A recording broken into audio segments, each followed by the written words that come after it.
welcome to the Kingdome in Seattle, where 57,000 plus are on hand to welcome their Seattle Mariners as they open up against the world champion New York Yankees. Last season was magical for baseball's most storied franchise as they captured their first world championship in 18 years. The New York Yankees redefined heart, literally and figuratively. Their World Series comeback highlighted a season in which the Yankees gave new meaning to the word comeback. Doc Gooden from baseball exile, Darryl Strawberry from the wheat fields of St. Paul, David Cone from career-threatening surgery. In the playoffs against Texas, Bernie Williams was a one-man wrecking crew. And then the most remarkable of them all, as they snatched the World Series from the clutches of the Braves. 2 seasons ago, it was the Mariners who played comeback in the postseason against the Yankees. Now it's 1997, and the Mariners will unleash their own version of Murderer's Row. Last year, they scored more runs than anyone in almost half a century. Can they make the quantum leap in 97? The Yankees and Mariners on ESPN's opening night.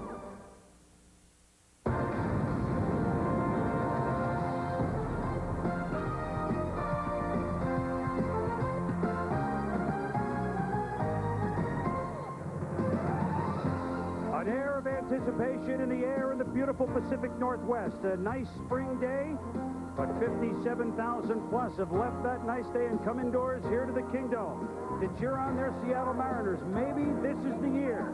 Can they dream the Mariners can make it to the World Series? We'll see. There's no better atmosphere when the Kingdome is loud and rocking. Hello once again, everybody. I'm Chris Berman, along with Hall of Famer Joe Morgan. So glad you could be with us on this trilogy of opening night. I know I've already worked up a lather myself, Joe, on opening night. So many veterans. I know you're excited. Veteran player, though. Is this old hat, or are they jittery, too? Opening day is always special. Everyone has butterflies. Every player down there today. You know what's great about opening day is that all the teams feel that they can be there at the end of October in the World Series. Well, bad news for the 27 other teams other than the Yankees who won it last year. Joe Torre says the Yankees have come north with a better club than they left last March. Do you agree? Yes, I agree, and mainly because David Cone is healthy. He's 100%. He has a very new delivery that helps him throw harder, and they also know now they can count on Dwight Gooden. Andy Pettit has 1 more year experience, and they're also going to have Darryl Strawberry and Cecil Fielder for the entire season. That makes them a better team, but some of the other teams have improved as well. You think you like this lineup here in Seattle? Let's see, 993 runs last year, the most any team has scored since 1950. And 2 through 5, Alex Rodriguez, Ken Griffey, Edgar Martinez, and Jay Buhner. Is this the most powerful lineup in baseball? Well, last year the Baltimore Orioles hit more home runs, but for me, this is the most fun lineup to watch. They're exciting, they generate a lot of offense, and they score a lot of runs. I think this could be the best offense in baseball. Well, David Cone's assignment, should he choose to accept it, to shut down or at least hold in check the powerful Mariners. ESPN Major League Baseball is brought to you by Embassy Suites Hotels. Reserve on the internet or call 1-800-EMBASSY. And by Advil. No non-prescription pain reliever has proven to work better than Advil. When we come back, it's Mariners newcomer Jeff Fassero on the hill, taking on slugger Bernie Williams and the world champion New York Yankees. Hello, everyone. Welcome back to our continuing coverage of opening day for 1997, the back end of our triple header. Gary Miller with you, and let's see how it started in Skydome. Albert Bell and the White Sox, and he makes himself very much at home against Pat Henkin. Albert had a huge game, 2-run homer that scored Frank Thomas. They tied it on a pinch homer, 1 in extra innings, 6-5 to get off to a hot start. Texas wins 6-2. Lee Stevens, Will Clark still in, had a 3-run homer. They'll try again Wednesday in Baltimore. We'll take out the Kingdome shortly, and we'll keep you up to date in the Tigers and Twins. Montreal won on a bases-loaded walk in the bottom of the 9th. The Reds pounded the Rockies. The Marlins open with a win. Phillies with a shutout. The Pirates beat the Giants. Padres are beaten up on the Mets. We'll keep you posted on the Braves and Astros, but right now it's time for the Mariners and Yankees. All right, Gary, thank you, and welcome back to the Kingdome. Jackie Robinson's daughter, Sharon Robinson, threw out the first pitch here a couple of moments ago. A very warm moment. Threw it to Junior Griffey, a big hug. This, of course, we celebrate the most significant events, not only in sports, but certainly in the United States. 50 years ago, a little later this month, April 15th to be exact, when Jackie Robinson righted or wrong, and broke the color line, 1947. So Sharon was here, and that was a nice moment. The crowd waiting for the Mariners to take the field, and you touched that in the beginning, Joe. It's, boy, every other person is picking Seattle, Seattle, Seattle, Seattle for the World Series. You think the players feel that? Well, it's funny because Lou Piniella said, stop reading those magazines, and Ken Griffey Jr. says, hey, we're not reading them. You're the only one that's reading them and getting concerned. But I think that there are a lot of people feel like with the offense they had last year and what they've added to the pitching staff and Randy Johnson being back, they are one of the best teams in baseball. Joe Torre, could there have been a more magical first season as skipper of the New York Yankees last year? I don't think so, and the smile says it all. He was calm through what everyone else perceived to be a storm last year, and his calm and professional, and I think a little bit of National League managing all played a role in why the Yankees won it last year. So did this lineup. Derek Jeter will lead off with Tim Raines on the DL. We'll develop that story. Wade Boggs, forget the 47 stitches over the eye 2 days ago. He's ready at third. Bernie Williams, blossoming star in center field. You saw him in the postseason against lefties like Fassero. Tremendous numbers. Cecil Fielder is the DH hitting cleanup. Tino Martinez got a warm ovation here. He played for the Mariners till last year. He's at first base. Paul O'Neill got booed. He was involved in a brawl last year. He's in right. Darryl Strawberry opens up in left field. Mariano Duncan had a great season, hitting over 340 last year at second base. And Joe Girardi, the catcher, hitting ninth against the left-hander, Jeff Fassero, and that was the Yankees lineup brought to you by GMC Sierra. And there you get a look at Jeff Fassero. I think he is one of the key additions to this Mariner lineup. And there you see his numbers last year. He is a legitimate big league pitcher. He could be a #1 starter on a lot of staffs. Good fastball and an excellent slider and a splitter. There you see the numbers. Fewer hits than innings pitched, only 55 bases on balls. And the defense that will be behind Fassero tonight is, if you have to be strong up the middle to win a championship, and the Seattle Mariners are very strong up the middle. Alex Rodriguez and Ken Griffey Jr., two of the best with the glove at their position. And Joey Cora, a very good second baseman. He has really improved over the last couple of years. Well, this is the shortstop's year. In '95, of course, all eyes were on Cal. He's a third baseman now. He's old news.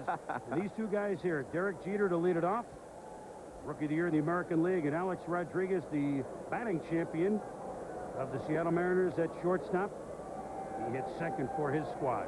Two of them are good friends. There's a great article in Sports Illustrated about the two of them. I talked to Alex before the game. He said, you know what? The best thing about it, we are good friends, and maybe this is good. They're all excited about baseball. Maybe this is, we're excited about the game. And, boy, these are the guys you want to hang your hat on as we approach the next century, Joe. We're underway in Seattle. Fassero on the inside corner with a strike, and he will work inside. And that's the key to being successful as a left-hander. Keeping the right-handed hitters honest inside and tailing the fastball away. But he will come inside with a good slider as he threw a fastball there.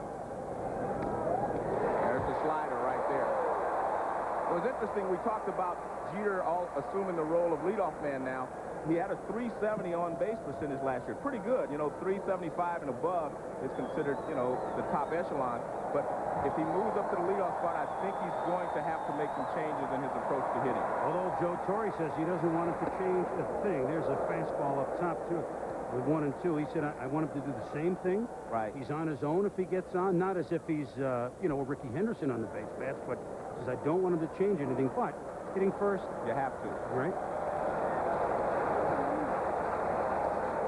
Inside 2 and 2. And when you move in the order, it's more of a mental change than anything else. When you hit first and then they drop you to second, you have a different mindset. They drop you to third, it's even more different.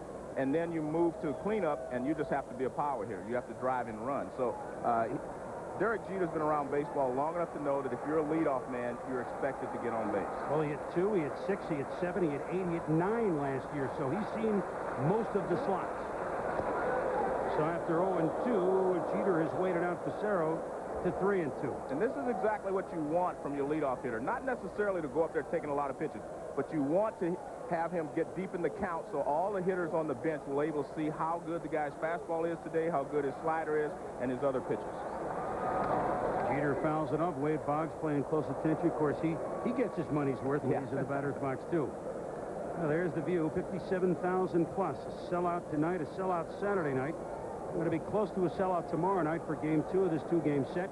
Randy Johnson goes Friday night against the Red Sox, and now that the fans are aware of that, that may be a sellout also. So quite a week for baseball here in Seattle. They'll do it again at 3-2. You know, when the Yankees headed north last year, Joe, one of the many questions, not a big question, but remember they still had Tony Fernandez till he got hurt. Was Jeter good enough to be an everyday shortstop? I mean, obviously he answered that question. So there's one big difference in this team now from 12 months ago. Ground ball to his opposite, Rodriguez.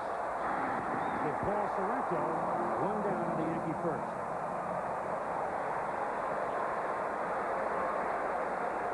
Let's take a look at the scouting report on Jeff Fassero. And I think you'll see why he has been successful over the last couple of years, because he will throw strikes. Excellent control there, you see, with the 3 pitches, sinker, slider, and the splitter. I think his slider is really underrated. Great pickoff move.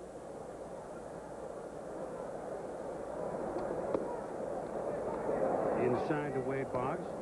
Of course, now, here's the big question. Fassero, National League pitcher. Yes, in this day and age, players go back and forth a little more often than before, a lot more often, but still, advantage Fassero or advantage Yankees because he doesn't know them. Base hit by Wade Boggs, who is now 2 shy of 2,700 in his career. Well, I think any time you have not seen the pitcher, I think the advantage goes to the pitcher. But you have a lot of hitters on the Yankees who are veteran hitters like Wade Boggs. Wade Boggs sees the ball and he attacks it. See that? He gets the fastball in the inner half of the plate, pulls it in the hole. I mean, a lot of times the first time around you're going to see the ball and then attack it. If he pitches you a certain way, then you try to adjust. But before that, you're just going up to get a good pitch to hit, so it doesn't really matter if you've seen the pitcher before or not. But I think the advantage normally goes to the pitcher if you do not know each other. Well, here's one of the many heroes for the Yankees, certainly in the postseason last year. He's the best player in baseball that nobody knows about, Bernie Williams. Do you agree, Joe? Especially from the right side. Yep. Played homers from both sides in that Game 4 against Texas. The second time he's done it in the postseason. He's the only one to do it in the postseason, hitting both sides, homers from both sides of the plate in the same game. So he's done it twice. In one of those the Mariner games the year before.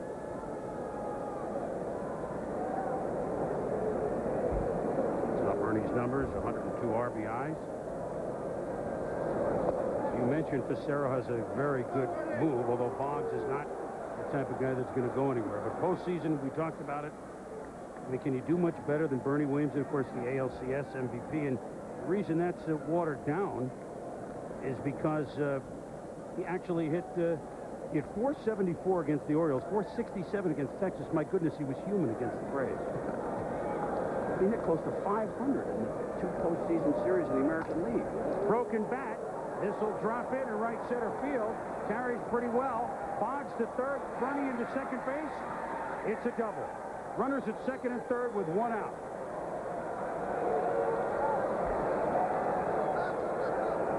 Well, Fassero is behind in the count 2-0, and he gets the fastball up. This is not the way that he likes to pitch. He only likes to go up when he's ahead of the count. But it's 2-0, and watch, you'll see this pitch is up and out over the plate, and that's where Bernie Williams likes it. He hammers that ball in the right center field.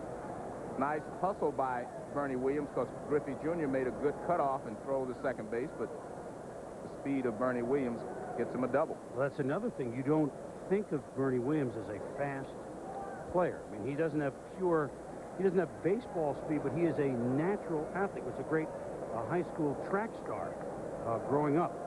Won gold medals in international competition when he was 15. Long legs. I mean, Joe Torre says he's just beginning to learn the game. You're scary. Right. Well, he knows the game. Cecil fielded. He made, I would say, more than just a splash, as Cecil would, going into a pool. With his demand to be traded, and then he pulled it back 1 minute before the deadline.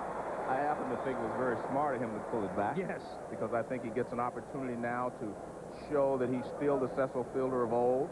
I mean, since 1990, when he hit 51 home runs in 91, he's averaged like 37 home runs a year. So, I mean, this guy has been just a power hitter that you're looking for to put in the middle of your lineup. Strike 2, it's a Fassero head 0-2. I think a lot of Yankee fans, they loved when Cecil came over. And, you know, he can still play first base. He's going to play some. Remember, he played He had a great defensive game in one of those World Series games in Atlanta. Yankee fans just didn't understand. He brought you here from Detroit. You're on a World Series team. Okay, you didn't play as much as you want, but why all the griping? But after a few 500-foot home runs, all will be forgotten. Ooh, that one almost hit the backstop. One of the things I learned about Cecil Fielder in the postseason last year is that he is a smart hitter. He's a thinking man's hitter. He took a lot of pitches to right field in clutch situations. I think he got the most key hit for them in the playoffs last year, and that was against the Texas Rangers when he singled the right field in Texas to drive in the run that tied the ball game, and they ultimately won that ball game. But I think he's learned and he's shown that he can go the other way.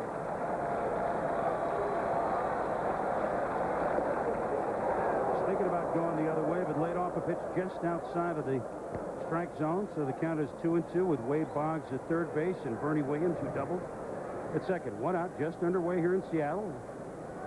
It's a good thing that most of the American League games are scheduled in domes. I know Baltimore, we lost that game to high winds, but the weather in the Northeast, I'm glad everyone's lit a fire tonight and has joined us.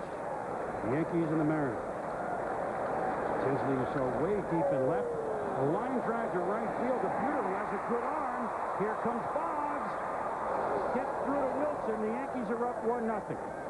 And that's exactly what I was talking about. Cecil Fielder, after falling behind in the count, Fassero tried to get him to chase a pitch out of the strike zone. He wouldn't do so. But watch, this is not the Cecil Fielder that people think about when they see him hit. This is a fastball away. Now watch what he does. You'll see him make a conscious effort to go the other way. Look at that. He's going to right field all the way, and he drives the ball deep enough to get the run home. That is what I was talking about when I say he's a thinking man's hitter. He's a lot smarter than people think. He's not just a big free swinger up there. So Cecil gives the Yankees a lead. Bernie Williams moved up to third base. So with 2 out, Tino Martinez, in a move of show of class by these Seattle Mariners fans, of course, on opening night, everybody introduced. They gave Tino a long ovation as he was introduced as a member of the Yankees. Of course, traded away in the offseason a year ago, but they still love him up here. He was one of their young guns. Had a 100 RBI season for him before he was traded away. But of course, delivered big time for the Yankees last year and had a torrid spring in Florida.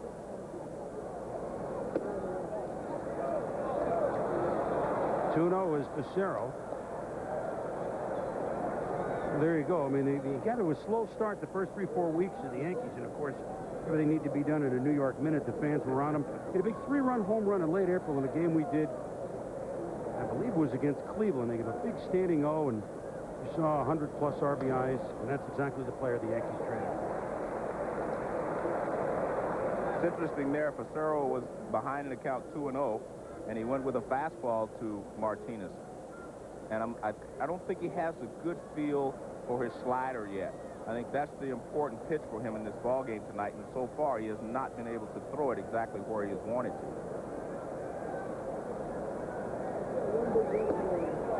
Misses outside. Count is 3-1. Drew Coble working the plate tonight. Tim McClellan, the ump at first. Mark Johnson at second. Gary Cedarstrom is at third base.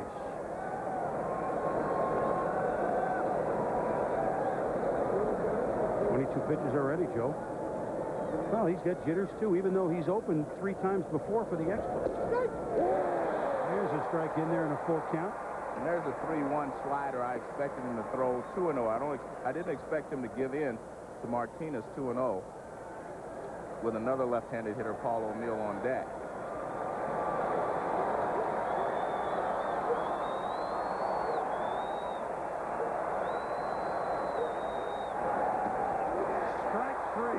Makes the tag. Williams stranded at third, but the Yankees do strike for 1 run. That's not much against the Mariners, but David Cone has something to work with against Rodriguez, Griffey, and the M. Here's a look at downtown Seattle. It was raining and hailing yesterday, but calendar turned to April, and unlike in the Northeast and elsewhere in the country, we got a nice spring day here in Seattle. But we're inside, and Lou Piniella says, come on inside and enjoy the look. This is the best club I've come north with, certainly as a Mariner manager, and he raised some eyebrows, at least in print. I didn't hear him say it to me when he said, might be coming north a better squad than my 1990 Reds, who, of course, got off to a jackrabbit start and won the World Series. Here is the Mariner lineup, brought to you by GMC Sierra. Joey Albacora, platoon at second base, will lead off. Alex Rodriguez, the batting champ at shortstop. Ken Griffey Jr., no introduction needed at center field. Edgar Martinez, two-time batting champ, cleanup and DH. Jay Ferris Buhner, he had 40-plus home runs in right field. Paul Veal Sorrento, the platoon at first, will go against the righty Cone. Dan Wilson, one of the unsung players in this game, hitting seventh behind the plate. Russ Davis, back from leg injury, hitting eighth at third base. Lee Tinsley will platoon with Amaral in left field. The Red Sox last year, Mariner this year, he will hit ninth. Going up against the winner of the Cy Young in 1994, and a man with a lot of heart, certainly, David Cone. Yeah, he is a very tough competitor. What he did this spring was to change his motion a little bit so that he takes his hands above his head, and he feels like he's throwing harder now than he has the last 5 years. In fact, he uses his fastball, the four-seam fastball, the riding fastball more than he has lately. He was sinking the ball a lot more, throwing a slider and a change and a splitter, but he still comes back now with the good fastball. We talked about being strong up the middle. Well, the Yankees are the same way. They have Derek Jeter at shortstop and Bernie Williams in center field, two excellent glove men. And like the Mariners, second base, Duncan, not quite a Gold Glove winner, but a good player. So Joey Cora steps in to open up the Mariners' offense, which they hope to have on full throttle for 162 games. We looked at right there, we saw Joey Cora's on-base percentage, and that is .340. So his is less than Derek Jeter. So maybe Derek Jeter is more of a leadoff man than Joey Cora is. Well, that is a question here, and they did pick up Brent Gates late in spring training from Oakland. He'll platoon with Cora at second, or sometimes Gates at third, Cora at second. They don't have a bona fide leadoff man. There was talk of Ricky Henderson, right? But if they couldn't afford or it didn't work out, and at least for now, Ricky is not here. He's in San Diego. Ricky went big fly today, hit a home run. Did he? Bring them back. They were down in that ball game, and he hit a home run. Helped them to come back and win there in San Diego. Well, he can go long ball from that leadoff spot. Always hit more. He's leaving everyone in the dust for that record. Cone, a little up top again. It's 3-1. I mean, I know you're going to tell us about the difference in his motion. He feels that his release point, as I understand it, coming from over his head, he's more consistent, although maybe he too. Opening day jitters, although, like Fassero, this is David Cone's fourth opening day start, including last year as a Yankee. So he walks Cora to start it off, not what he had in mind with Rodriguez, Griffey, Martinez, and Buhner coming up. Pitching coach Mel Stottlemyre, hoping his ace can settle down.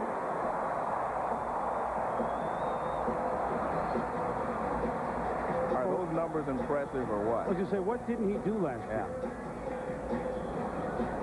Well, the only thing he didn't do was hit well down the stretch. He hit 275 after the All-Star break. He was hitting well over 370 most of the season. Lost the MVP vote to Juan Gonzalez by 3, the closest in the American League since 1960 balloting. And here's 2 through 5. Joe, I mean, I think we need an abacus to figure this out. Well, what production from these guys. What that really tells you is you better get Joey Cora out. And they did not do that.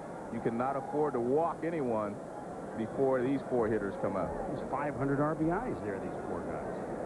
That's why I say, to me, they're the most exciting offense to watch, because not only do they hit for power, they hit doubles, triples, and they will steal a few bases. Griffey and Buhner with the 93 home runs between them. That's what, the time for third best total ever. It seems to me that Cone, you know, he's struggling with the fastball. It was high, so he went to a couple of sliders just to try to get in better rhythm, and he's missed away with the slider.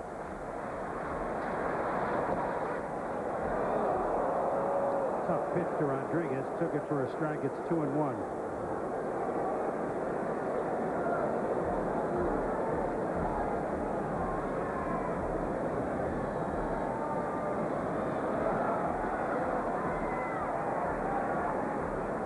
The story he was last year, David Cone. Surgery for an aneurysm. I mean, we're not talking about his baseball career. We're talking about altering his life at this point.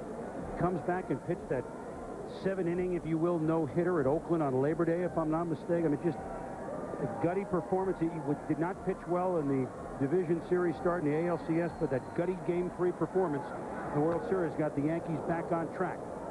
They swept those 3 games in Atlanta, and everything changed.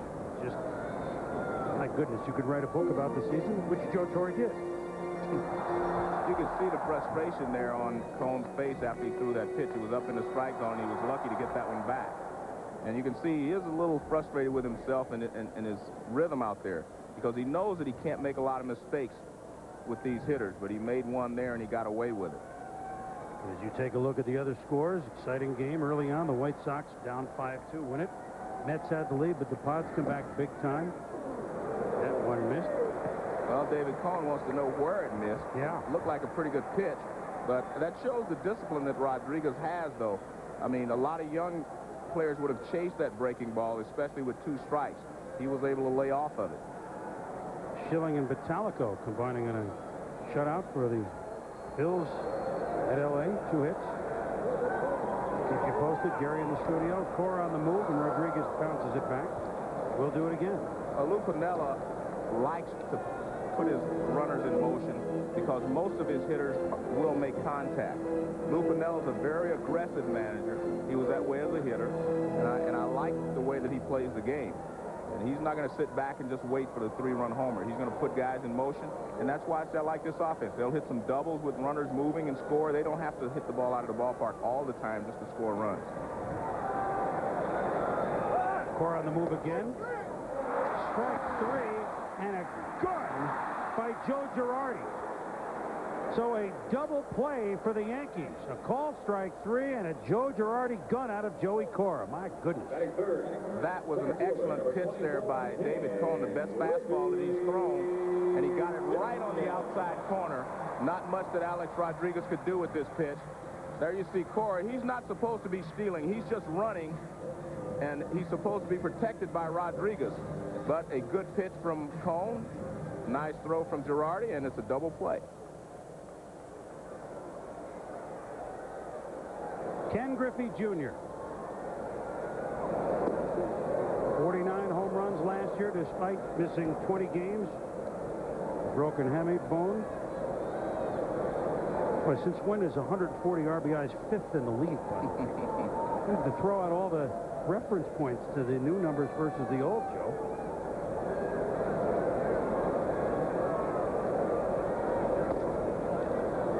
And by the way, when is 49 home runs 3rd in the league? You know? When Brady Anderson is in that league. Yes. And Mark McGuire.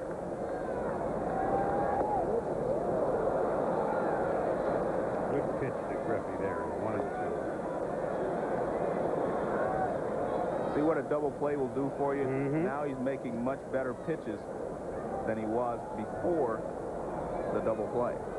Everything is down now so far to Griffey.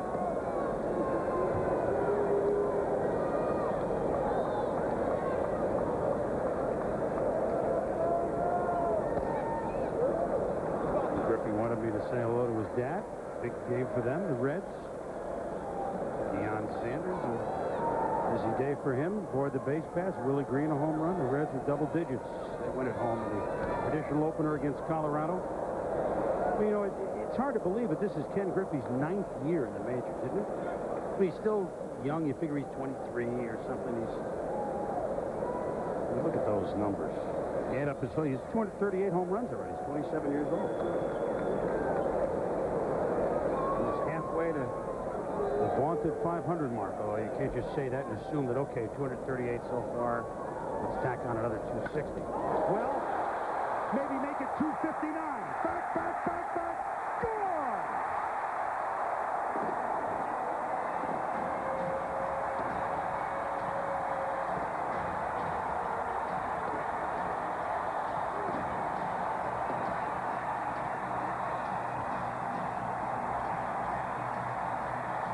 Maybe we can assume he's going to hit 500 home runs. My goodness.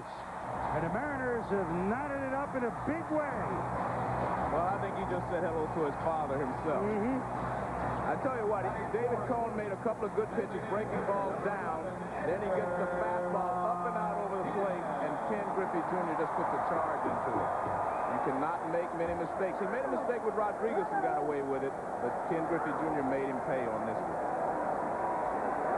We're just remarking how settled down Cone was. Well, he had gotten the first 2 pitches down, and he seemed like he had regained his composure, and he did, but then he tried to, I think that fastball was meant to be up and in, and he got it up and out over the plate. I think the Yankees shaking their boots every time they see Edgar Martinez at the plate. I mean, if you talk about a guy that was a one-man wrecking crew, especially in that memorable divisional series in '95. What did he hit? Over 500 in that series against the Yankees. I mean, they couldn't stop him.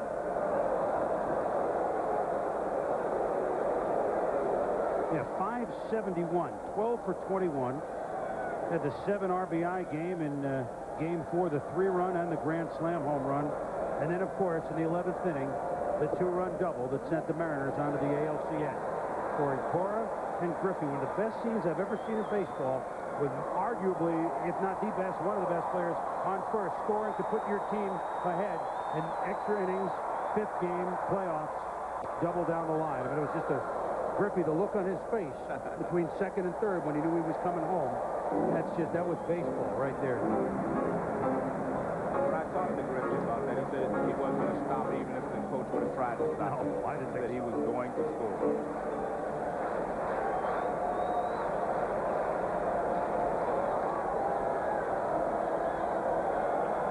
Count is full to Edgar Martinez. Ground ball to Duncan at second. Over to Tino Martinez. And the Mariners are gone, but Ken Griffey Jr. put 57,000 folks on their feet. Goodbye. After 1-1. Back at the Kingdome, we've had some indoor fireworks, courtesy of that man, Junior Griffey. We were tied at 1 as we hit the top of the 2nd inning. A little booing for the batter, Paul O'Neill, who it seems like once a series with the Yankees, there's a pitch inside, or maybe plunks him, or no, that's maybe a hello from his old manager, Lou Piniella in Cincinnati, or what. But when they had it here last year, a brawl ensued involving John Marzano, the catcher that night, behind the plate, and O'Neill, and that was the Yankees' last trip here to the Kingdom. Hence the blues for O'Neill. He's kind of the quote enemy of the Yankees, at least in the eyes of the Mariner fans. Well, since the playoff a couple of years ago, I think this rivalry has just continued to grow. And don't forget, Piniella did have O'Neill in Cincinnati. He also was a former Yankee. So there, I mean, a lot of things point to, you know, both teams being a little bit upset with each other. I mean, the Yankees have to be upset with the way they lost, you know, to the Mariners in the playoffs. And then I think last year the Mariners have to be a little bit upset because they didn't make it to the playoffs. So, you know, it's going to be a rivalry that's going to, I think, intensify over the years. Well, certainly with the two teams as good as any, along with Cleveland, et cetera, to favor to get to the World Series. It will be a rivalry coast to coast. Fassero knocks it down. It's plenty of time to Soretto. And O'Neill is gone. 1 out. Darryl Strawberry coming up. I'm going to try to show you why Ken Griffey Jr. is such a great home run hitter. He does not have to drop his back shoulder. He doesn't have to lift the ball. He has such a beautiful swing that... Now watch where on contact. We're going to freeze it on contact. I'm going to show you something here. You talk about balance. Look at this balance. You know, you find a lot of hitters with their heads back here leaning back. But if you watch Ken Griffey Jr., he has almost a perfect swing. And that's why Ted Williams says if he was starting a team, Ken Griffey Jr. would be the first guy he would choose. Fassero ahead of Strawberry 0-1. Did he hold? Docero 0-2. But Joe, I don't get to work with the Sunday night gadgets as much. You know, this is usually John Miller's post lunches in our little cottage industry on Wednesday night. But this telestrator, you just drew that with your finger. I mean, you're like Yoda. I mean, it's very impressive. You don't have any, you know, we're really advanced here on Sunday night baseball. Fassero advances 3 pitches past Strawberry, and he'll sit down. That's the Fassero that most left-handers will fear. He ran a couple of pitches in on Darryl, and the final pitch is a slider low and away. Now watch this pitch. Breaking down and off the plate. Not much Darryl could do with it. He got Darryl moving by throwing a couple of pitches off the plate inside.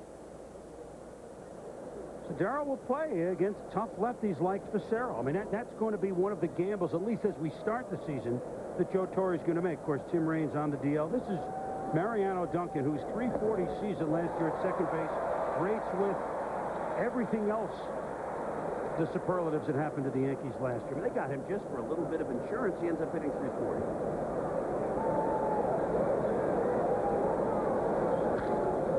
Hits this one pretty well to left center. Griffey won't get this one.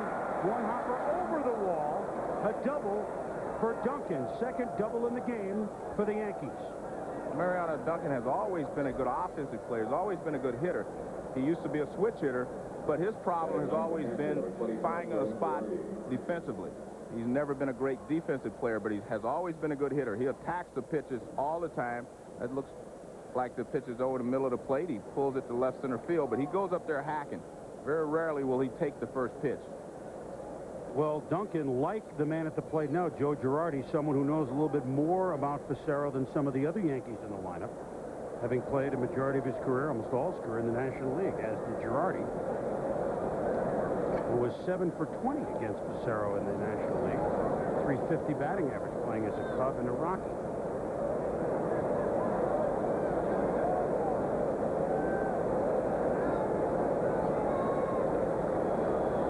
Duncan at second.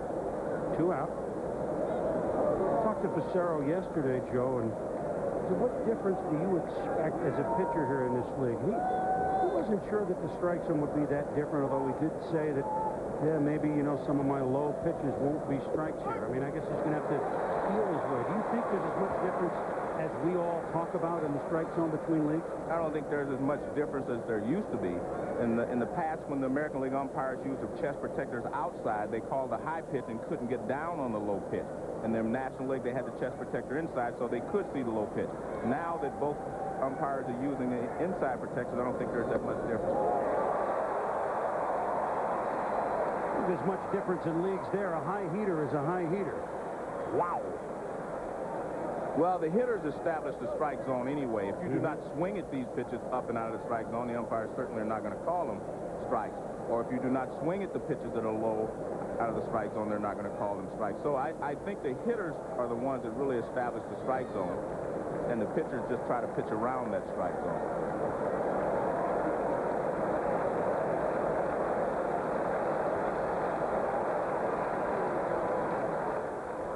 Play by Wilson, and a ball in the dirt inside to keep Duncan at second base. Here's somebody that, again, I want to quite say he's with Bernie Williams yet. Dan Wilson is another unknown budding star in this game. A 3-homer game early last year, a lot of home runs. We're calling him Hack Wilson, the way he was hitting him out.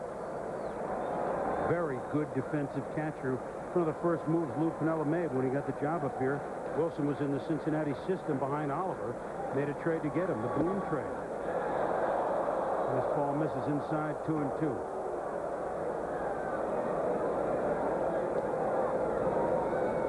We're enjoying our new display of where the runners are and the count and the miles an hour and everything you want right in that box to the left. Joe, we're almost superfluous.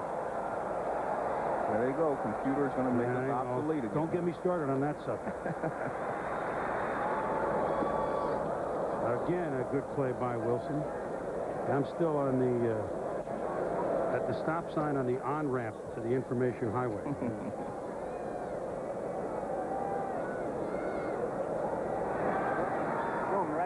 One thing to remember, that coming out of spring training, most of the time, hitters are ahead of the pitchers, meaning that the pitchers have not thrown enough innings where they have complete control of all of their pitches, and they have confidence to throw any pitch at any time. I think that's why you see a lot of hitters get off to great starts, because pitchers are really not on their game yet.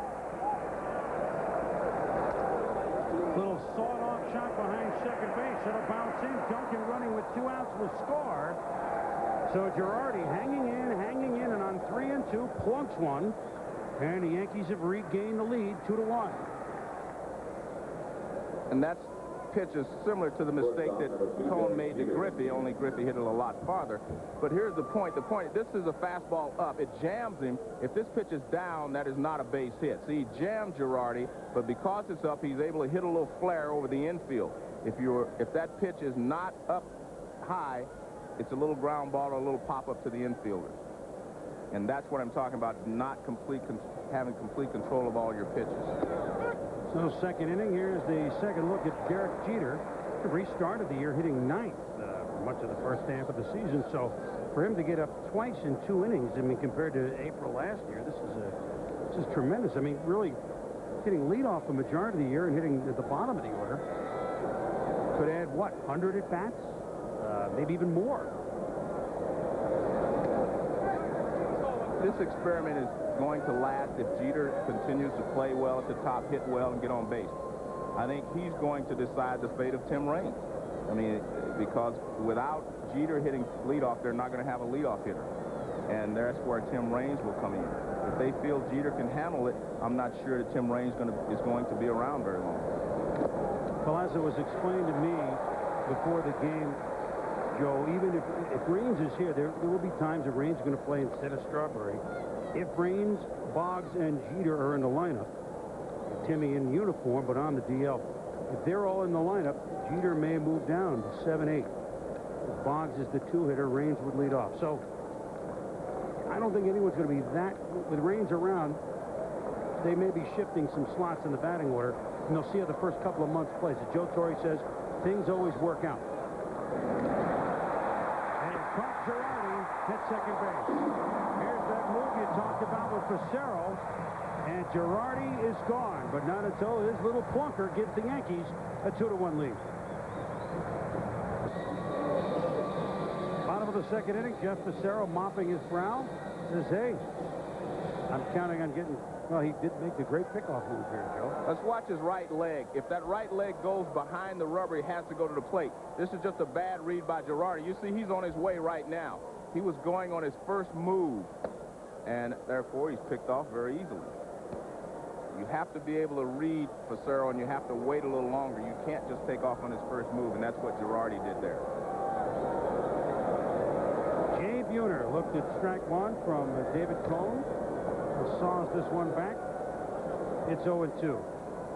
Well, they will later this summer have Buzz Cut Night 4 here in Seattle. You cut your hair or get the haircuts like Jay Buhner, you get in at a discounted rate, or very scary promotion, Joe.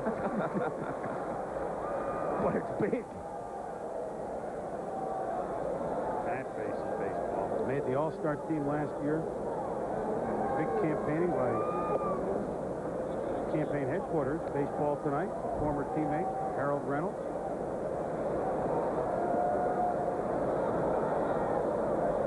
Harry is looking in tonight. Say hello to my brethren at Baseball Tonight, Carl and Gary and Peter and Harold. There's the heater that we know from David Cone. And a pop that looked like it was more than 87 miles an hour, Joe. Well, it's a fastball up and out of the strike zone. If you get ahead of the hitters, you can get away with this. As you see, that pitch is up and out of the strike zone.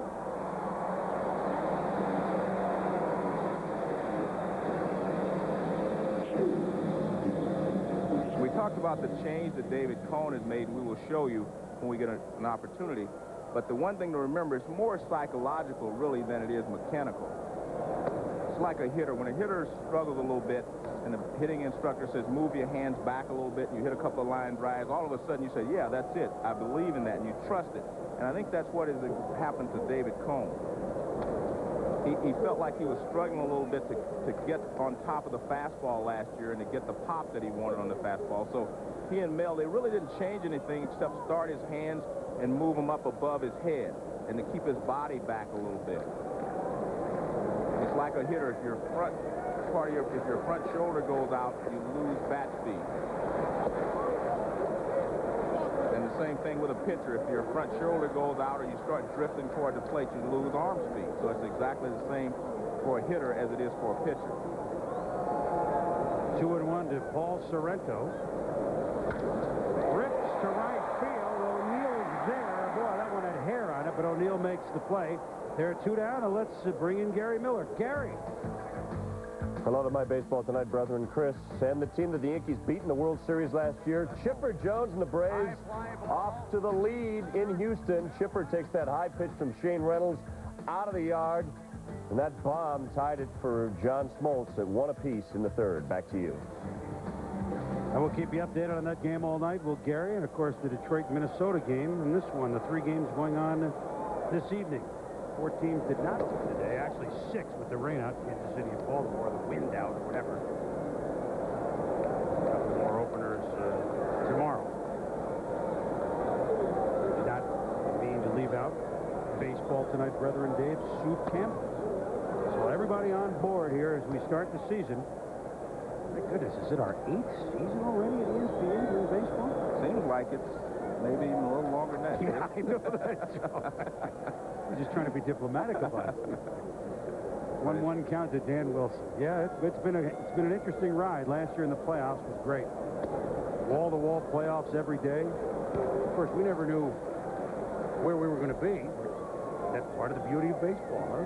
I remember when we first started in this business, we were the electronic voice of Major League Baseball. Now we're just the voice of Major League Baseball.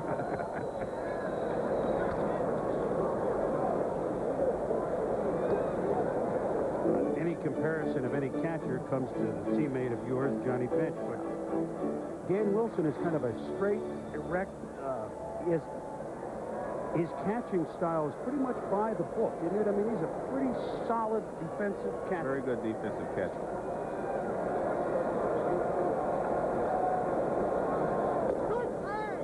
There's a good pitch by Cone.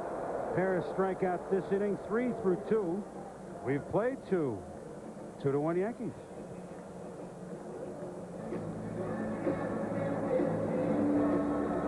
Back at the top of the third in Seattle for the opener between the Yankees and the Mariners. 2-1 New York after 2 innings. And 3 games, Sharon Robinson, the middle of Jackie and Rachel Robinson's 3 children, the only daughter they had.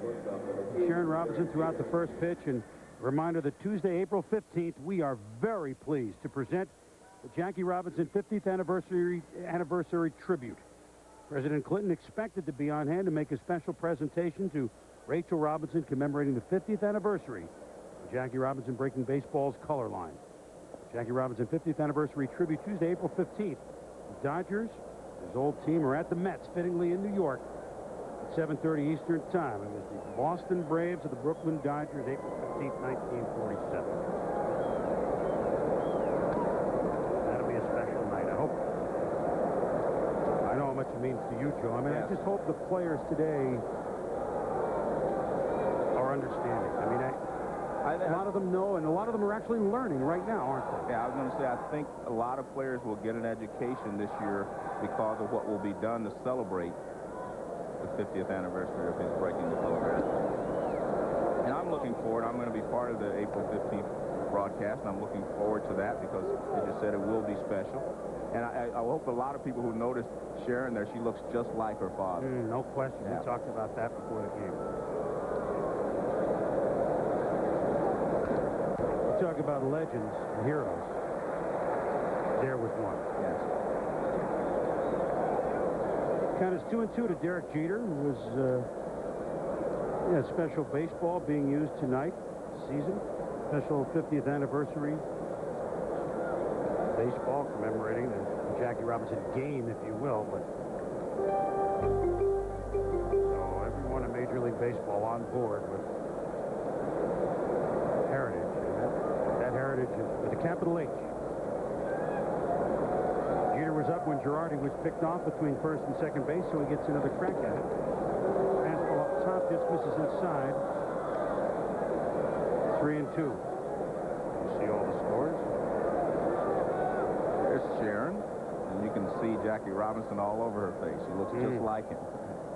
And his lovely wife, Rachel. Chopped off. Fassero will have to hurry.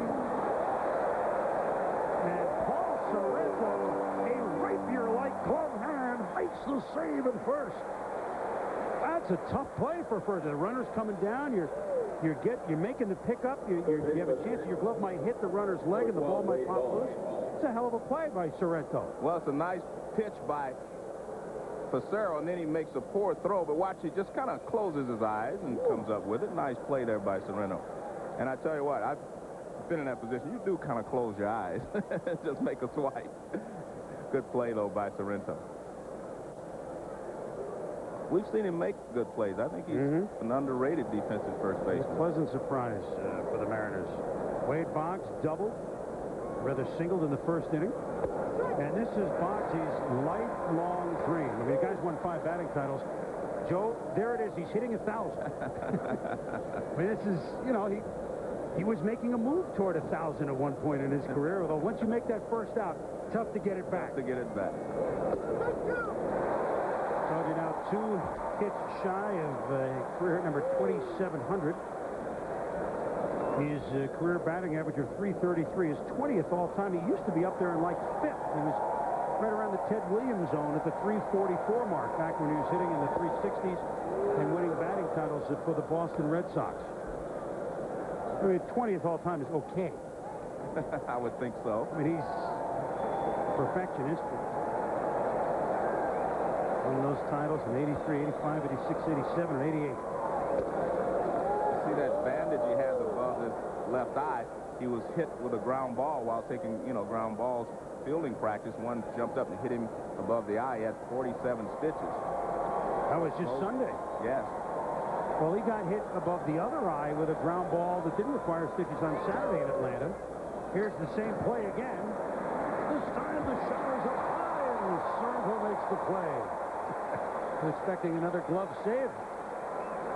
Well, we're seeing the real Jeff Fassero here. We saw him jam Derek Jeter with a good slider on the inside, and we said that before the ballgame that he would pitch inside to the right-handed hitters and to the left-handers like Wade Boggs, and Darryl Strawberry throws the slider away. See how Wade is bailing a little bit, and that slider's right on the outside corner. Nothing that Boggs could do with it, and a good pitch there from Fassero. 4 assists already by Fassero. So if you can keep the ball banging down in front of you, especially with the AstroTurf, if you can throw the pitches like he does, you got to be able to feel it. Of course, Sorrento bailed him out on the 1 with Jeter. 4 assists here in the 3rd inning. Yeah, Bernie Williams, who doubled, is up. I'm sure Fassero said, hey, that's what he has a glove on for down there. Yeah. He's supposed to make the play.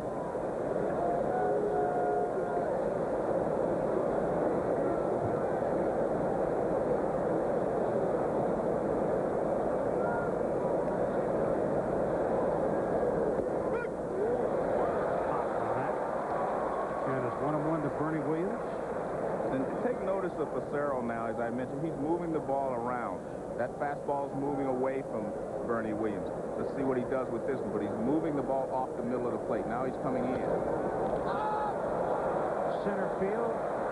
Griffey moves over. Now it's the right fielder, Buehler, that makes the play. And a 1-2-3 inning for Jeff Fassero.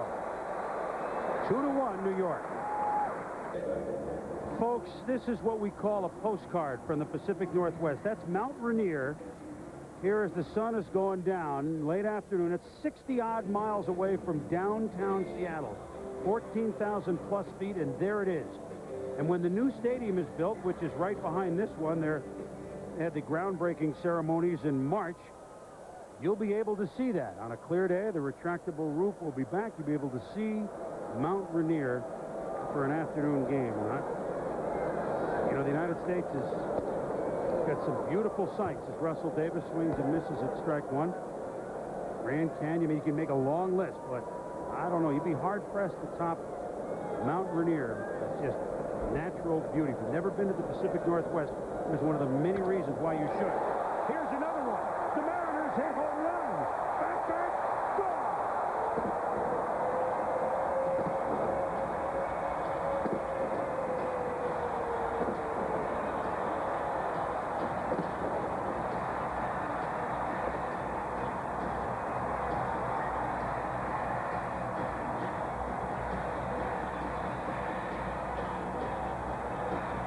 Russell Davis, who came over to these Mariners as part of the Tino Martinez trade a year ago from the Yankees. Question about his leg, no question about his back. Well, it seems like when Cone gets in the groove, he's throwing well, but then there's a hanger right there. It looked like it was supposed to be a splitter, but it hangs right there in the middle of the plate, and Russell Davis puts a charge into it. That's another example of what I was talking about, pitchers coming out of spring training not in complete control. He looked great in the second inning, and he comes out, and he doesn't have the same rhythm, and he makes a mistake.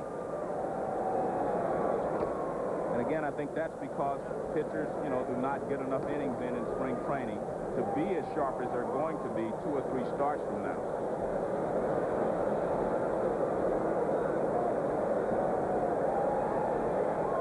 Played only 51 games last year, and only the 5 home runs.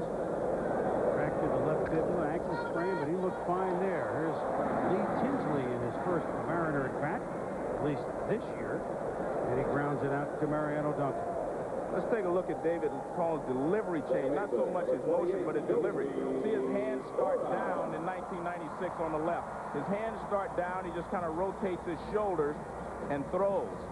Now, in 1997, he's trying to stay back a little longer. See his hands go above. Now, I'm going to try to show you something. Look at his shoulder. This one, his shoulder's a little more closed here, a little more open here. And that's what he's trying to accomplish. Keep his shoulder closed like a hitter. You try to keep that front shoulder closed. And it gives you a little more confidence. You stay behind the ball a little bit longer. And as a hitter, you keep your front shoulder closed, and you see a lot of good hitters with that chin right out over their shoulder. And that's exactly what he's doing now, or trying to do from a pitcher's perspective. Joey Cora up for the second time this evening. Walked in the first and was gunned down on a strikeout, stolen base, gunned down by Joe Girardi, double play. Take a look at his front shoulder. See how it's closed there? And now here he comes, right there. He's trying to keep it closed a little longer, but I think he opened it a little quickly there. And when he opens it quickly, he actually pulls across the strike zone.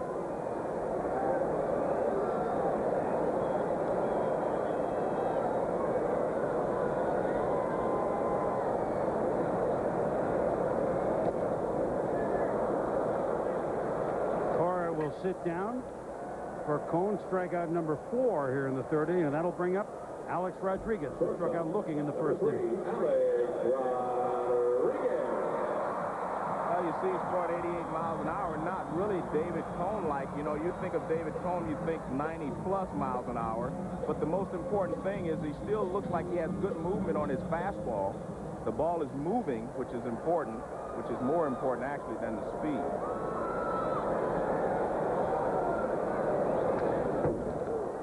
And that's another important point right there, location. That was a good spot, low and away that he threw to Alex Rodriguez. When he stays out of the middle of the plate, he's been okay, but you have to stay out of the middle of the plate against these Mariner hitters. They will make you pay for mistakes.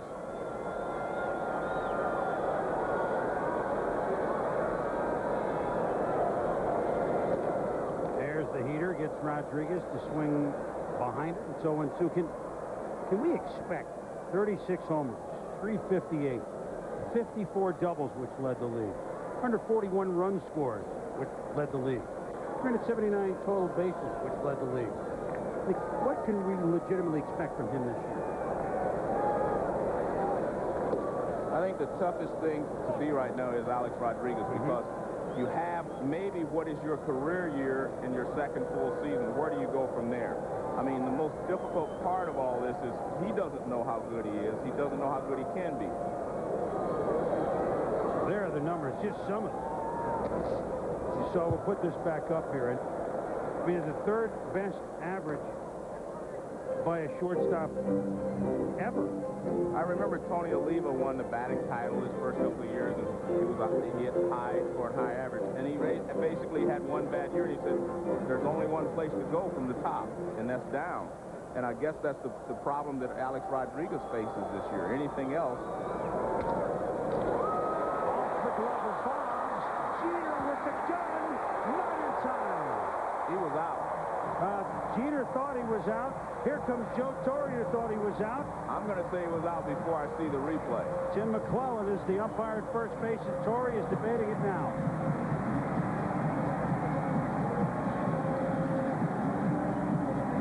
But it's a base hit for Alex Rodriguez. But the speed helps. That's one of the reasons that he hits for a high average. If you don't feel the ball clean, he'll beat it out. This hits sharply off the glove of Boggs, but watch what great position Jeter's in. Now he gets the ball, and he gets rid of it quickly. Good, strong, accurate throw across the diamond, and you'll see right there, I think he was out. And you see McClellan's making the call. Now we're not going to be able to see it there. Very, very close, but anytime you see Martinez and the shortstop, they can tell whether you're out or not, and they thought he was out. That'll bring up Junior Griffey, homered to center field his first time up. So instead of having Griffey lead off, Rodriguez at first with 2 out. And we'll see how David Cone chooses to pitch to Griffey this time. He starts him off with a splitter there that's down. In the past, first couple of years in the league, you could bust Griffey inside, you could jam him, and that was the way to pitch him. He's made adjustments. Now he's a much better middle-of-the-plate in hitter than he was before. That must be our microphone on the base. There's nothing sacred anywhere. I feel like the KGB dropping microphones everywhere, you know, with the lights. And, I mean, we spy on everything here on ESPN baseball. There's a pitch in the dirt. Rodriguez goes. Girardi had no shot. That'll go as a wild pitch. That wasn't even a 58-footer. That was about a 56-footer. Well, I think he's made up his mind. He's going to throw him splitters, try to get the splitter away, and then throw the high fastball to get him out. He missed with the first splitter, and he comes with another one. And this one bounces also. The first one bounced. Good play there by Girardi the first time, but this one it bounces off his chest. And again, that's the speed of Rodriguez.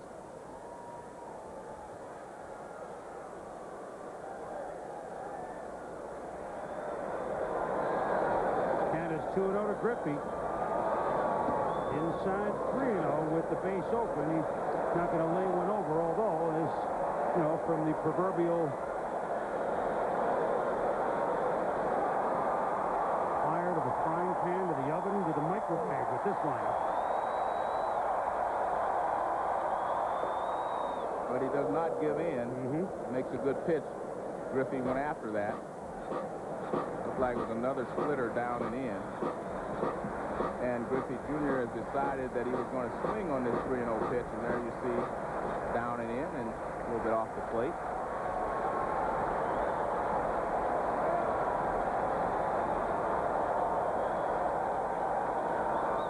Slider. He wanted to take the major league lead in home runs with that swing. That's excellent location, though. That's where they used to be able to get Griffey out. Sliders in, fastballs in. And that was a good pitch there by David Cone. You see they're setting up inside, starts off on the plate inside and breaks off the plate. Now he can go away if he wants, but if you go out there and make a mistake, you can really get hurt. So, but you can also get hurt if you try to come inside and you don't get it inside.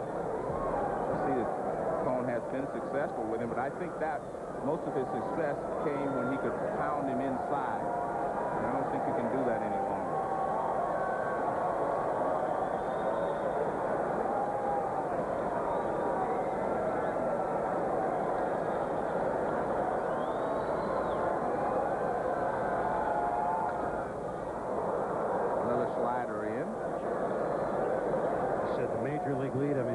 For the major league lead, just to correct.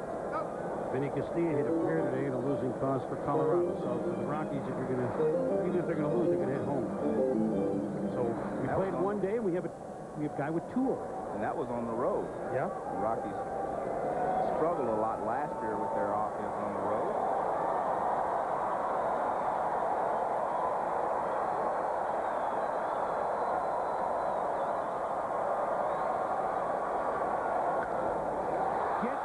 Does it have legs? Back to the wall is O'Neill. Gone!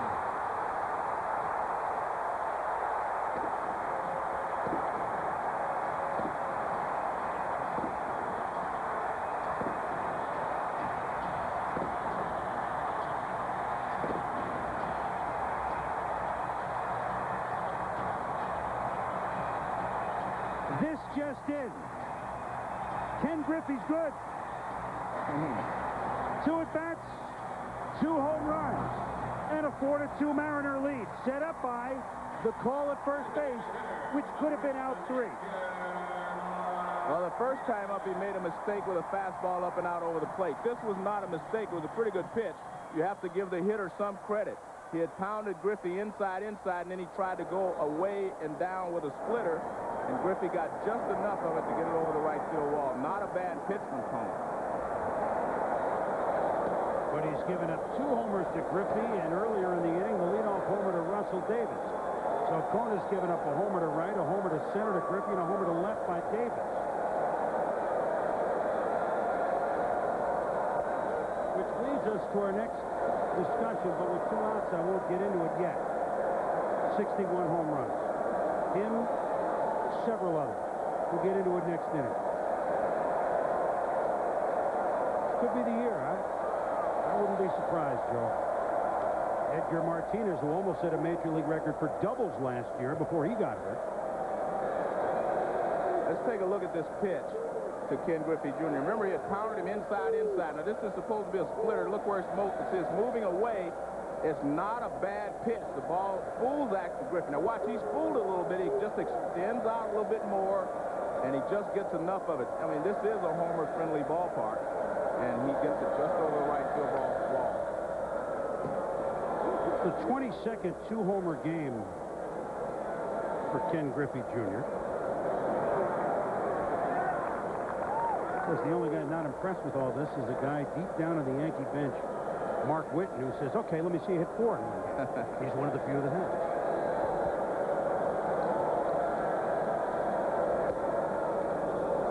Just misses up top and outside. Edgar Martinez, 2-2. Edgar last year, 52 doubles.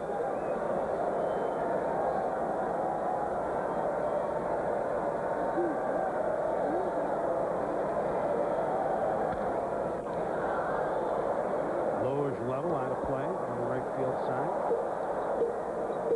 I've always felt to be a good hitter, you either had to be strong or you had to be quick. Ken Griffey Jr. is both quick and he's strong, and that's one of the reasons that he hits so many home runs. A lot of your other sluggers in this league aren't that quick. They're just strong.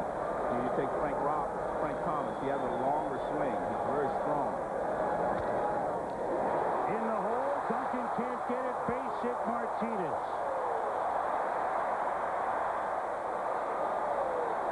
So all this with 2 outs. The close call at first that Alex Rodriguez beat out. The homer to Griffey and a single to Edgar Martinez. And that'll bring up Jay Buhner. Well, Edgar Martinez is just a great hitter. This pitch is a fastball away, and he just shoots it in the hole to right field. And make no mistake about it, it helps, you know, to hit on AstroTurf. You see he's going that way all the way, and he shoots it through the right side for a base hit.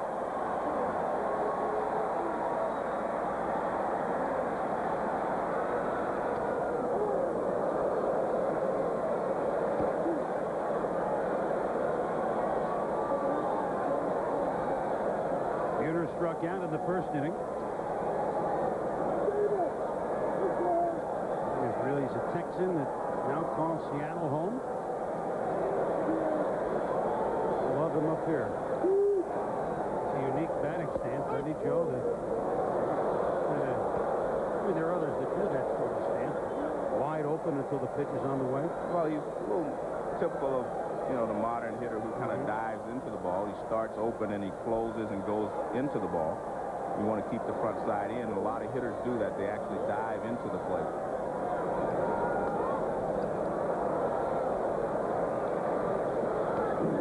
1-2 now to Buhner with Martinez at first. Here's David Cone. He pitched 100 pitches late this month in one of his late outings in Florida. But 68 here in the third inning is not what he, Mel Stottlemyre, nor manager Joe Torre had in mind. And except for the second inning, I mean, he has really kind of struggled with his location, and he's changed his release point several times, trying to find his rhythm.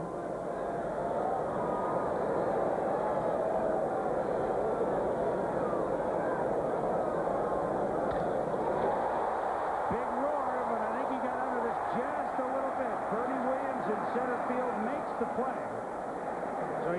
Major League flyout, but a Major League home run earlier by Griffey. 2 at-bats, 2 home runs, a 3-run third. And David Cone and the Yankees are behind 4-2 after 3.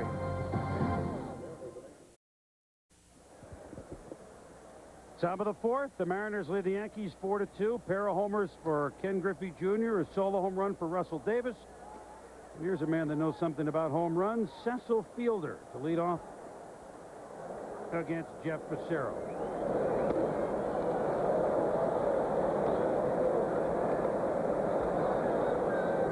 Now, Fielder, when he in Yankee Stadium, the last game of the 1990 season, hit homers number 50 and 51. At the time, became the 11th major leaguer to hit 50 home runs. Albert Bell became the 12th a couple years ago. There's David.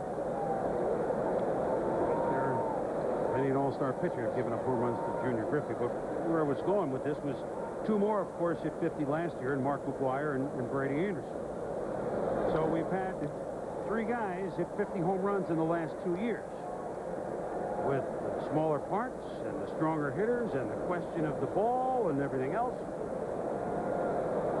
Is this a year we see Roger Maris's record in jeopardy, Joe? I still believe that it's so difficult to get to 60. I mean, difficult to get to 50 as well, but 60 is just another plateau. And once you get to that point, the pressure starts to mount. And the pitchers start to be a lot more careful than they were before, and you may end up with walks every other at bat. I just think it would be difficult for anyone to hit 60. I do believe that you'll probably see someone hit 50 again. I mean, you have really a lot of guys that can do it. And, of course, this lineup here in Seattle with Griffey and Buhner, they don't back to back. But Frank Thomas, Albert Bell batting back to back. McGuire and Canseco, if Jose stays healthy and Mark stays healthy, back to back. You know, when Maris did it, he had Mantle behind him. He was seeing the pitches, 61 and 54. When Ruth hit 60, he had Garrett behind him. I mean, so they're seeing the pitches in the 3-hole. Cecil saw a tough pitch right there from Fassero, and he will K. So just interesting bunch of guys hitting back to back. Maybe that'll help a run at 60. Sunset in Seattle, and the Marlins got off on the right foot.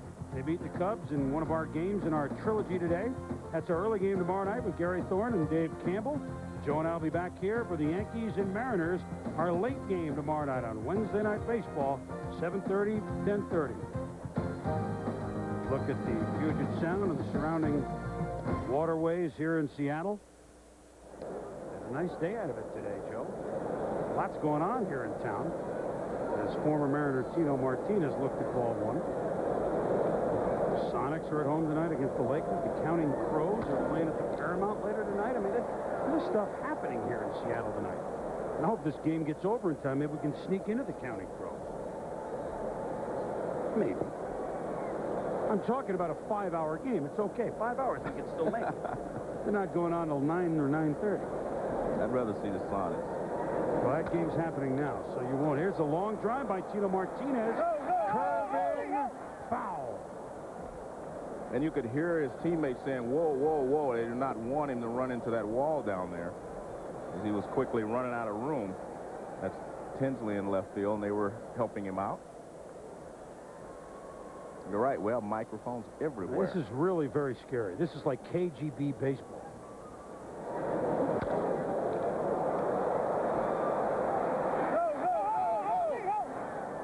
And you can hear him, Lee Ho. Whoa, whoa. Wayward Ho. I think it's a sailing term here in Seattle, which would fit.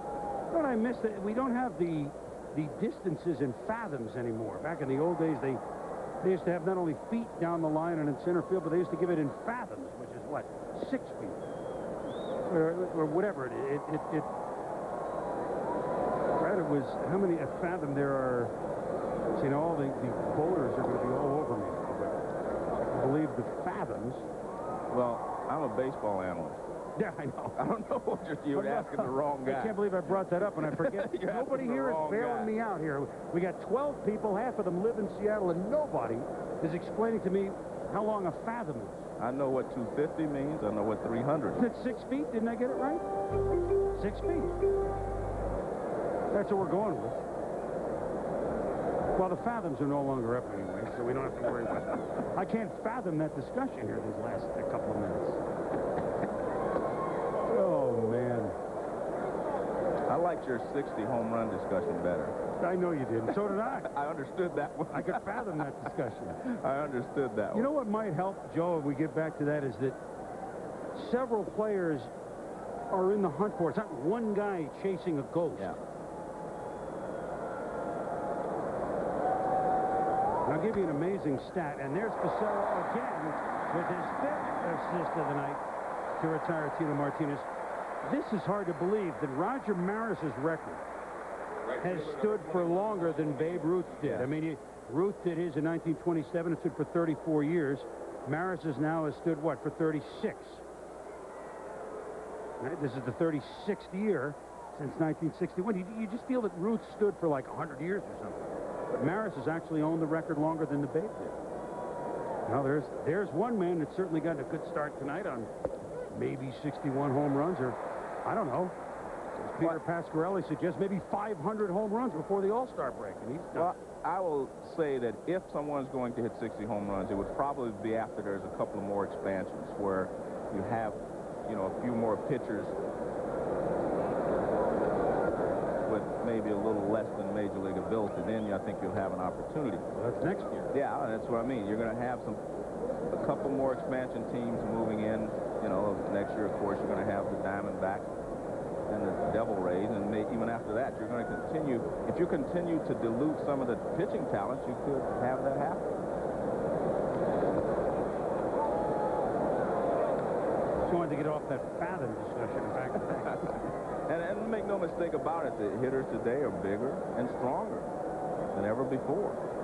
Parks, a lot of them now getting smaller than new parks, especially in this league, the American League. And the great thing is with the building parks to be more fan-friendly, so the fans are closer. And when you do that, obviously you condense the size of the stadiums. And the other part is, here you have a lot of foul territory to which to chase a ball, but in most parks now you do not have a lot of foul territory, which gives you more free at bat where you would have been retired before. You get another swing. O'Neill draws a base on balls, and we draw Gary Miller.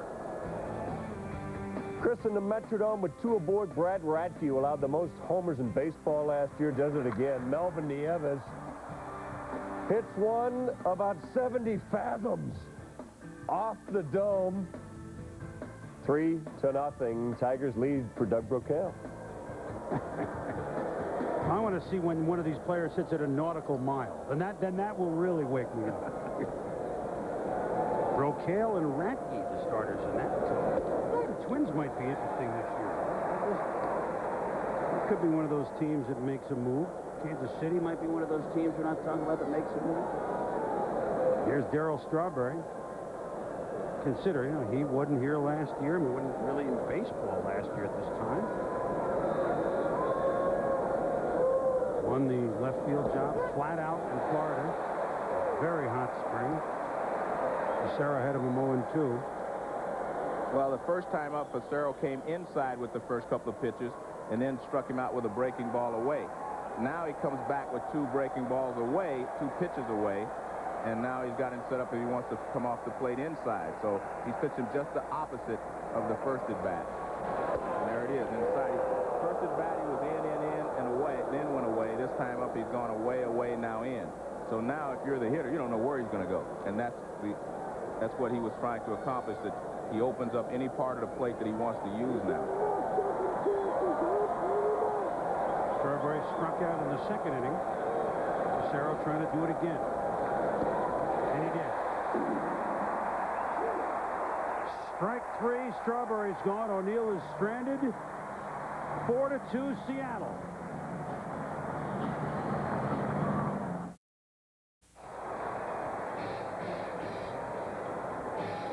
Bottom of the 4th inning, the Mariners lead the Yankees 4-2, and Paul Sorrento will lead off. And Yankees, we love you, you April Fools. They're not big Yankee fans out here.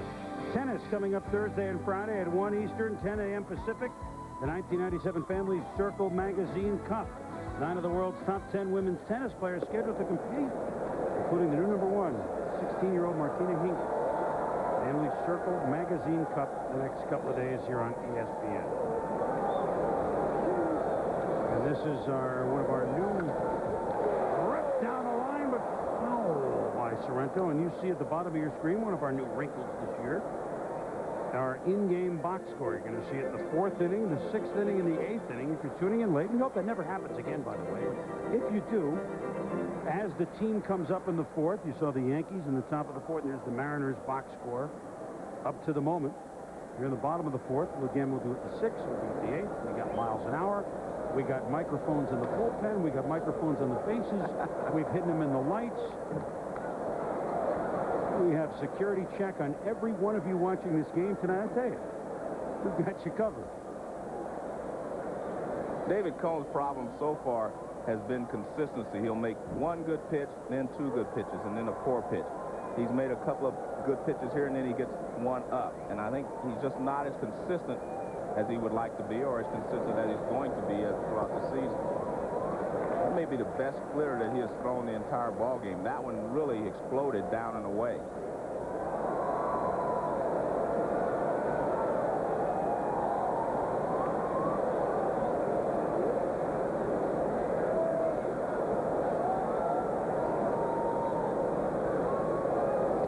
There's another one. Sorrento will sit down. 5th strikeout for David Cone here. 1 out in the 4th, and Dan Wilson up. You know, when you look at the job that Joe Torre did last year, I mean, just fantastic. But I think his job is even more difficult this year, because what happens is his job now is to make sure complacency doesn't set in amongst his players. And it's very difficult to do, because every player's motivation is not the same this year as it was last year. Everyone wanted to win a world championship that had not done so. I mean, we talk about the Cecil Fielders and everyone that came over. They wanted to do whatever it took to win a world championship. And now that they've accomplished that, it's very difficult to keep that same intensity and motivation. But that's what the manager's job is there. He's going to have to keep these guys in the same frame of mind as they were last year, even though they're going to be able to look down and see that diamond on their finger. It's very difficult, and that's why it is so difficult to repeat, you know, in professional sports, because we saw a little of that this spring. John Wetland is gone because of money. Cecil Fielder was talking about leaving because of money. A lot of little things you see start to happen around the ball club once you win, because now we have a tendency to start thinking about, well, what do I get next, or what's in it for me? And that's the most difficult job, you know, a manager has, is to keep them motivated after they win a championship. You think back, Joe, to 75, 76, right, when you guys did it with the Reds. Obviously, you had tremendous players. Right. But what else do you think back to that 76 season that kept you guys going? Of course, you swept the Yankees. Well, I think it was Sparky Anderson, but that was his job. You know, I think Sparky was able to make sure that everyone stayed focused and kept that one thing in their mind, and that was to get back to the World Series. And that's Joe Torre's job. Wilson, a shot to right. O'Neill is there. It falls out of his glove. Wilson will dig for 2 and get there.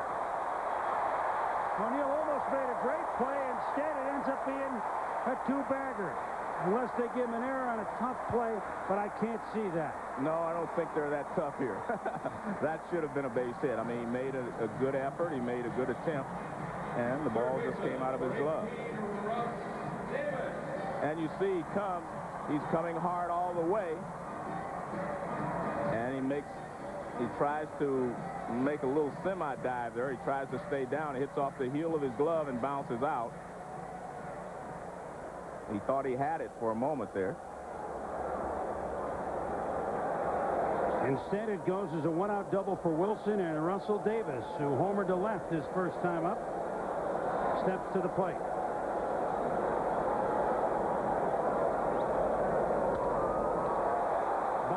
Center field. Strawberry is there. Wilson halfway down. We'll go back to second base. Well, we talked about repeating. Joe Torre, it's a tough job for him as manager. We asked Joe, what about it?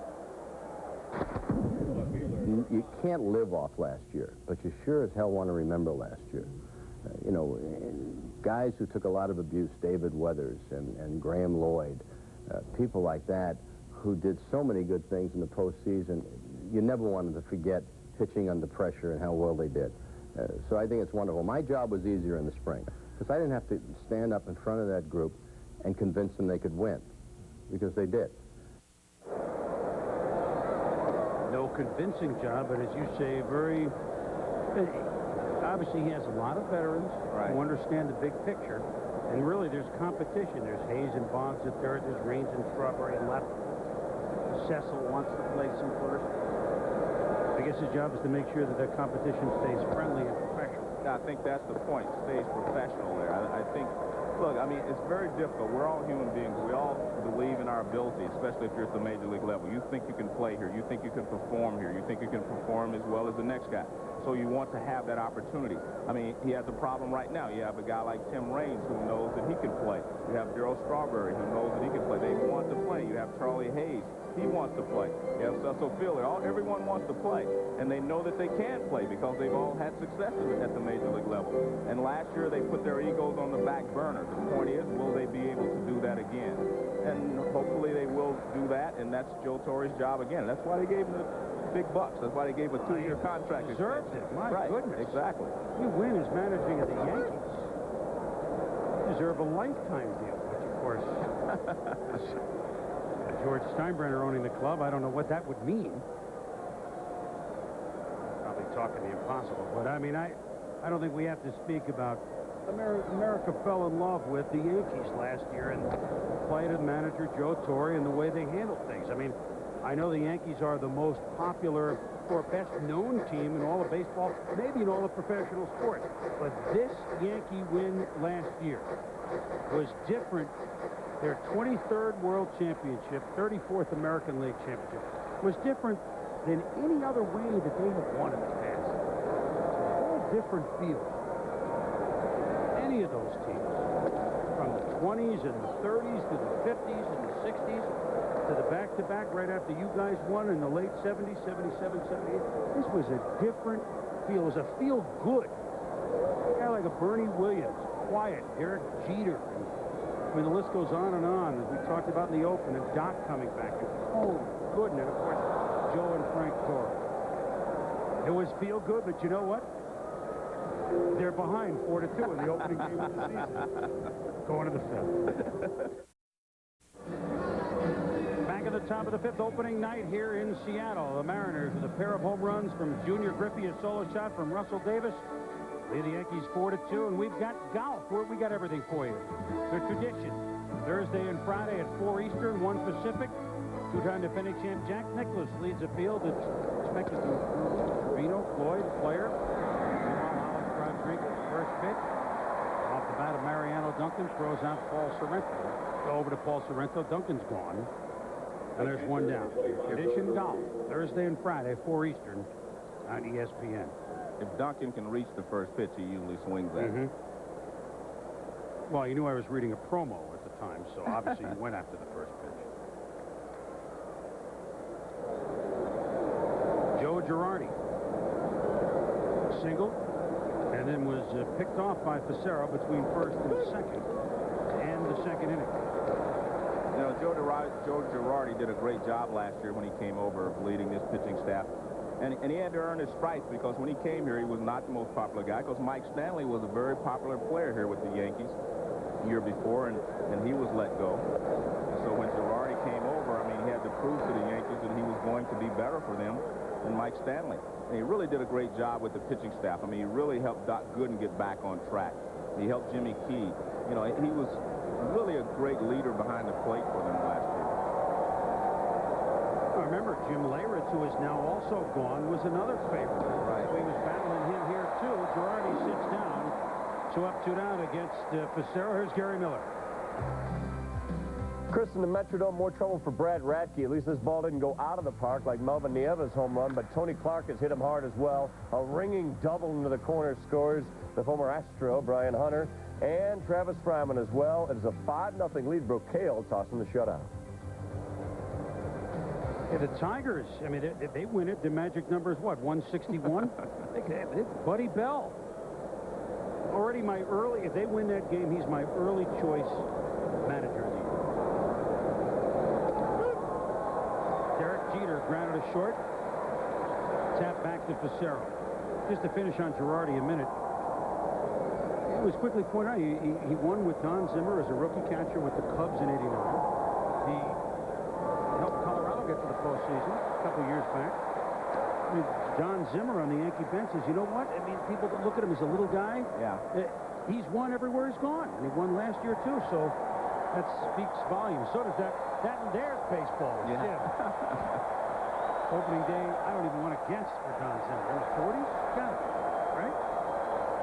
60s? Little flare. Buhner there in right field to make the play. A 1-2 rating for Fassero. Junior Griffey has hit 2 home runs already. He's up third when we come back.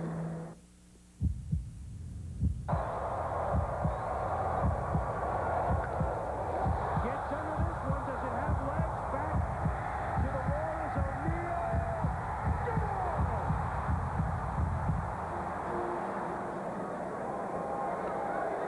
Bottom of the 5th inning, Junior Griffey has gone yard twice. He's due up third as the top of the order face David Cone, Cora, Rodriguez, and Griffey.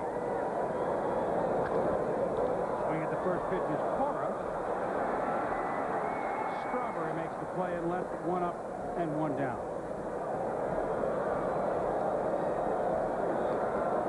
The shortstop, Alex Rodriguez.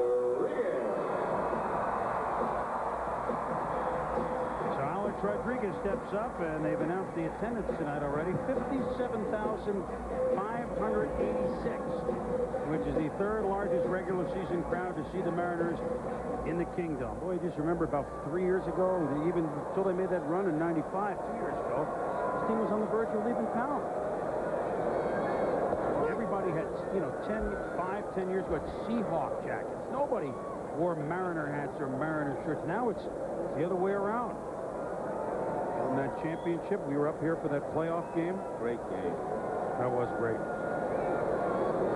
Pitchers duel in the 7th inning between Johnson and Langston. Then Luis Sojo was sitting on the Yankee bench tonight. Had the triple, then it scored on the throw that made it 1-0 to 5-0. The little pool cue shot down the right field line. By the way, Sojo, another one that got a big ovation when the Yankees players were introduced before the game. 0-2 pitch to Alex Rodriguez. High and tight, backs him up.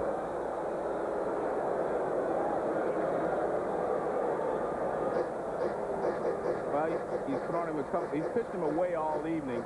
Now he comes inside off the plate. That's just to let him know that he's not going to let him dive out there. If he wants to go outside again, he's going to be able to go. So, I mean, that's just part of pitching. Ball had hair on it. Oh, what? 85 is our gun, but I got to check the gun. I don't know. But I want to check. We need to check about Junior Griffey. Homered in his first 2 at-bats to right center and then to right field. Gives him 5 home runs on opening day alone. 4 of them off pretty formidable pitchers. 2 here by Cone, 1 off Blyleven, 1 off Jack Morris. Let's take a look at these. I'm going to show you why he was able to hit the home run in the 3rd inning. In the 1st inning, everything was perfect. I mean, the fastball right there, everything's perfect. That's balance. And because of his balance, he was able to hit the next one. Little number that Jeter will have to hurry and gun him out at first base. Also swinging at the first pitch, Griffey with the number is thrown out. So he's human. 4-2 M's. Top of the 6th inning now. Junior Griffey's average fell to 667. With that little number, Boggs, Williams, and Fielder. For the Yankees against Jeff Fassero, who gave up the run in the 1st inning, run in the 2nd. Settled down nicely. Boggs swing at the first pitch. Sorrento, Fassero, 1 out. Let's take a look at the Griffey split here. I'm going to try to show you why he was able to hit that 2nd home run again. And we talked about his balance. Now, when we talk about balance, we're talking about right here. See that straight line? That's the balance. Now, that enables him to hit the 2nd home run because he's actually fooled on this pitch. The 2nd home run, watch, he's fooled. See how? But because he still has that balance, it keeps the bat level through the strike zone longer. If he was leaning back, didn't have the same balance, he would have either missed the pitch completely or popped it up. But because of his balance, he was fooled on the pitch, but he was still able to get the ball out of the ballpark. Bernie Williams showing bunt. Did not pull it back in time. Ball was over the plate. Doesn't matter. He said, wait a minute, I did pull it back. But Drew Cole behind the plate said no. He said, are you sure? Yes. And with a shrug, Bernie goes back to work. By the way, we're guessing on how many opening days for Don Zimmer. His 37th opening day as a player, coach, or manager. One of the more engaging folks to talk to around the back. Yes, he is. And Dwayne Kuiper, former Cleveland Indian and Giants second baseman, used to say that he has a baseball face and a baseball body. That's Don Zimmer. And a great guy. I love to talk to Don. He has tremendous stories to tell you. Well, 37 years for opening days, you'd think you'd know he'd have a lot. But Joe Torre said he was invaluable last year to him, you know, as a bench coach. Things would be happening out there, and Joe say he may not notice something, and Don say, well, what about this? And obviously it'd get Joe's wheels to spinning, and he'd come up with the right formula. So a bench coach is very important to a lot of people, and Joe Torre used his bench coach very well last year. Well, Zim survived the firestorm of the late 70s in Boston, so if you can survive that, you can survive anything, believe me. He's in New England, I know from whence I speak on that one. That was 49th year in professional baseball.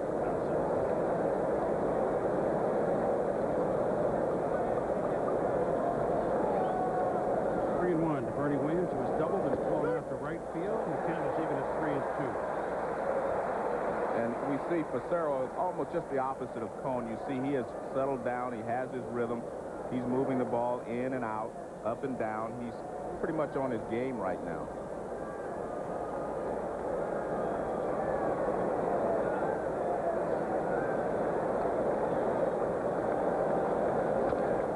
Southwood will do it again. As we told you, Fassero in his 4th straight opening day start. The last 3, of course, for the Expos, all those on the road. Cecil Fielder on deck. Was acquired in the trade for the young pitcher Matt Wagner and the catcher Chris Widger in the offseason. 22nd round pick by the Cardinals in '84 was Fassero. Here's Bernie digging in.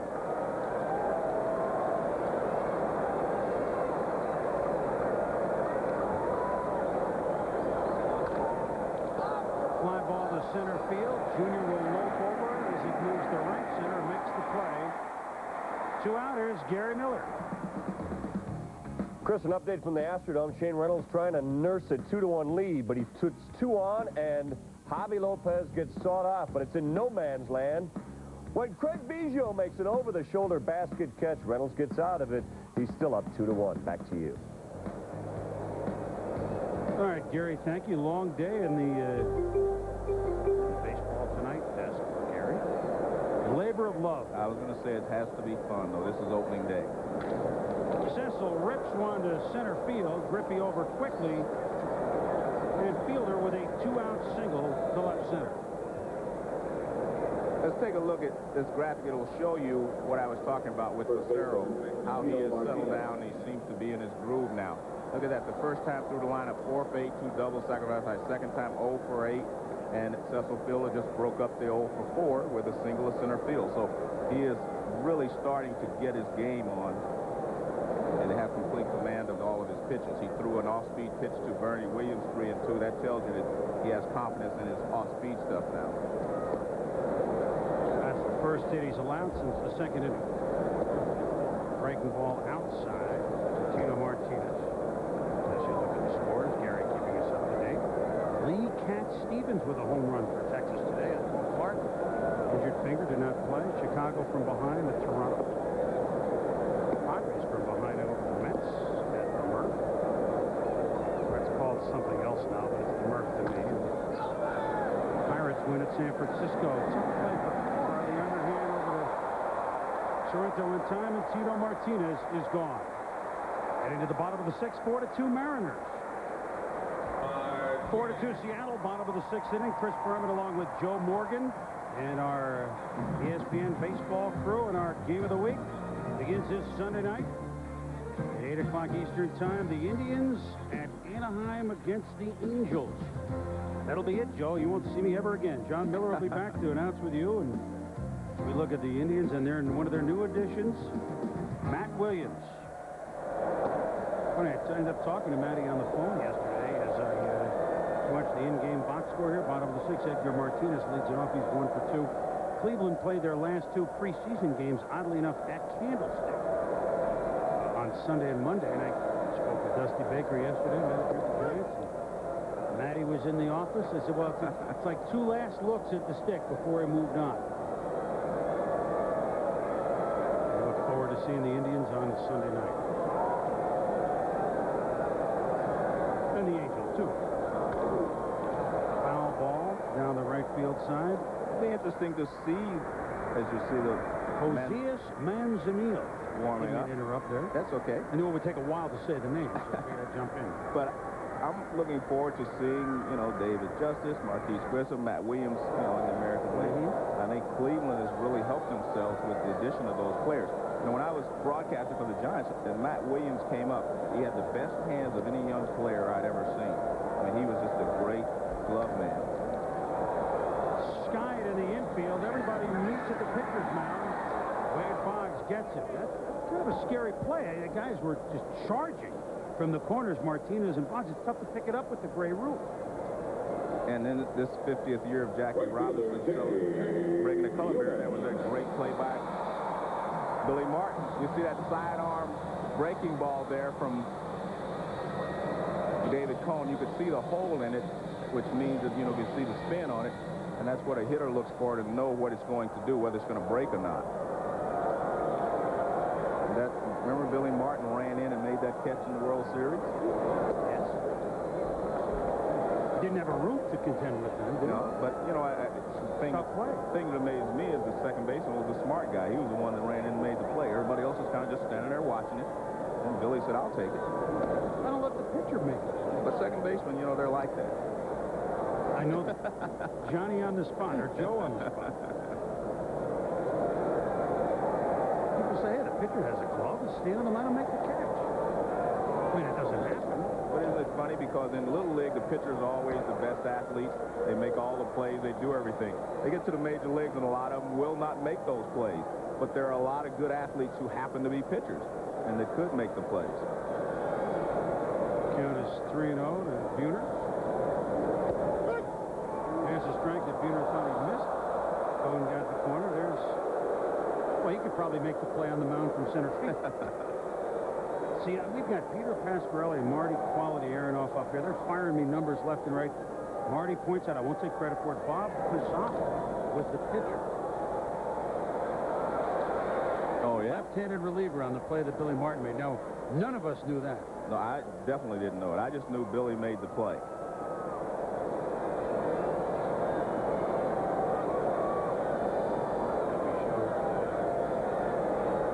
Now 3-2 to Buhner. Struck out, flew out to center field. Now he gets his base on ball, so he's aboard with 1 out. We talked about the plays that Junior Griffey can make in the outfield. He's a 7-time Gold Glover. Gary Miller wants to show us a play that another pretty good fielder has made. Chris and Joe, you want to talk about making the play. It's a 1-run game in the Astrodome. John Smoltz down, and Luis Gonzalez goes downtown. Now, Kenny Lofton broke into the major leagues in the Astrodome, and he does it no matter what uniform he's wearing, climbs that wall for the first time as a Brave. It's still a 2-1 game. Back to you. All right, Gary. Remember that catch he made climbing the wall of the Tribe last year? That may have been the best catch I've ever seen. And I thought the one that I saw Griffey make here was, but that was unbelievable last year when he jumped over the wall and caught that ball. Just perfect timing. But he said, hey, he was a basketball player in Arizona, so he said he knew how to make the plays. I think he's pretty happy these last 24 hours with Lute Olson and the Arizona Wildcats winning it all. Congratulations to them. It's quite a run they had. That was no fluke. They knock off Kansas, Carolina, Kentucky. I think they have to make apologies for that one. Congratulations, fellas. This opening day, I do want to mention something else. I don't think with his injury he was going to go to Baltimore. I don't know that for sure. But with the postponement of Baltimore, President Clinton was not at an opening day. We hope that the president is recuperating well. I know a little bit about his injury. He had 2 surgeries for the same thing in this last year. Look forward to talking with him sometime because I fell into a couple of pitfalls that I'd like him not to fall into. No pun intended. We hope the president is recuperating well, and I know he enjoys opening day at baseball. He's a big sports fan. If you're watching President Clinton do the rehab, feel good about it. get back soon. Sorrento with a shot to right field. Not to imply that he's taking time off the job, by the way. But at any rate, I know he's watching on opening night, and we wish you the best. A speedy recovery. Although it won't be as speedy as you like. You can see David Cone, again, you know, it looks like he's getting rhythm, then he'll lose it. Looks like he's getting on top of the game, then he loses it. And again, that shows what happens when you're coming out of spring training a lot of times. You're just not completely in control of your game. Now Joe Torre, Mel Stottlemyre got on the phone just before we took the shot. A couple guys up thrown in the pen. Show that to you in a moment. Meanwhile, 2 on with 1 out and a 4-2 Mariner lead for Dan Wilson. Doubled his last time up, struck out looking in the second inning. Wilson got off to a big start in April. Brian Boehringer and one of the new Yankees, left-handed former closer for the Braves at one time, Mike Stanton. That's where it's going to be interesting to see. Of course, this is not a Mariano Rivera spot anyway. They don't have a lead getting into the 6th, 7th inning. But the bullpen eventually, when they have leads, getting to Rivera, that'll be a question for the Yankees this year. Although Joe Torre says he has confidence in all the guys. You see, he doesn't have any set pattern right now. Buhner at second, Sorrento at first.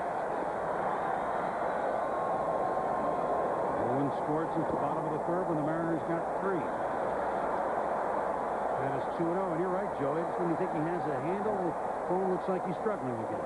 And the real key here is for Joe Torre to decide what he's going to do in this ballgame. By that I mean you want him to have enough pitches so that he does get better, and it's kind of like an extended spring training. You want him to throw a certain number of pitches.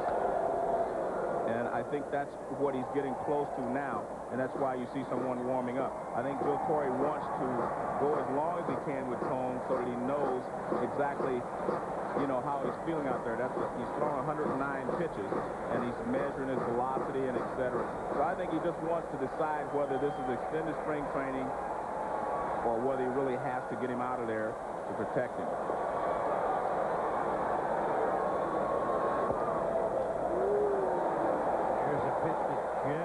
Misses. It's 3-1, so precarious spot right now for David Cone with 2 aboard. And Wilson, who had 18 home runs last year, able to hit it deep or certainly the extra bases. Will do it again. 3-2.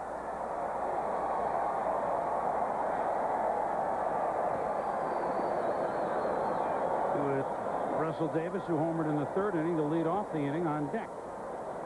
Last year, a lot of times in this situation, he would hit and run with Dan Wilson, especially early in the season because he was putting the ball in play.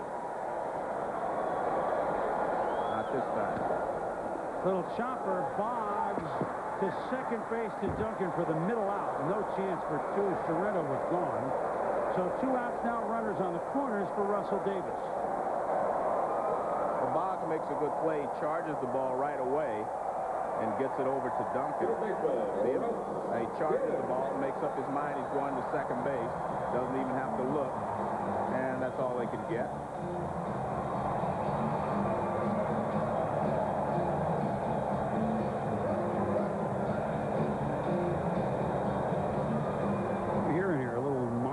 Of Inagata DeVita? It couldn't have been Iron Butterflies original. That was not the original Iron Butterfly there. They know their music up here in Seattle. There's no question about that. And they know their Phantoms. The Phantoms. It might have been the Phantoms. Yeah, maybe it was. Kind of like our ESPN music track sometime. We don't quite have the Eagles. We have the Falcons. We get close to these people. Oh, high hard one, and Davis swings and misses. 0-2.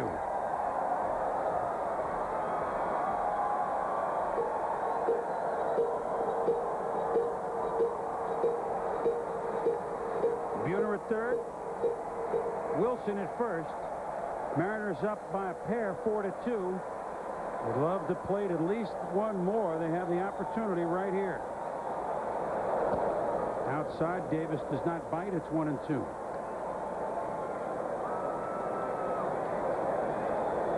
You think this is it for Cone no matter what? Well, I think it's up to Torrey to decide again whether he wants him to go back out there or not. But I think David Cone feels this is it for him because he's given it all he's got right here. His last couple of pitches. There's another one. See, he's just rearing back and letting it go. He's not trying to hit the outside edge or the inside corner. He says, I'm going to give him my best fastball, give him all I've got left, and try to get out of this jam. Now, Coney is 2-0 as an opening day starter, so he's in danger of having that goose egg supplanted. One last year as a Yankee, one as a Royal, had no decision. His other opening day start as a Met. Wants to keep things close. Way outside, 2-2.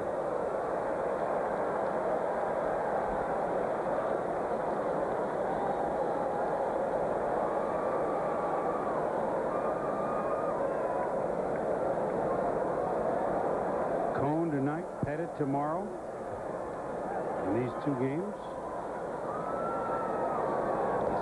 Wow, it's way outside again. I mean, this is not trying to have a nibble at something out of the strike zone. That's way out.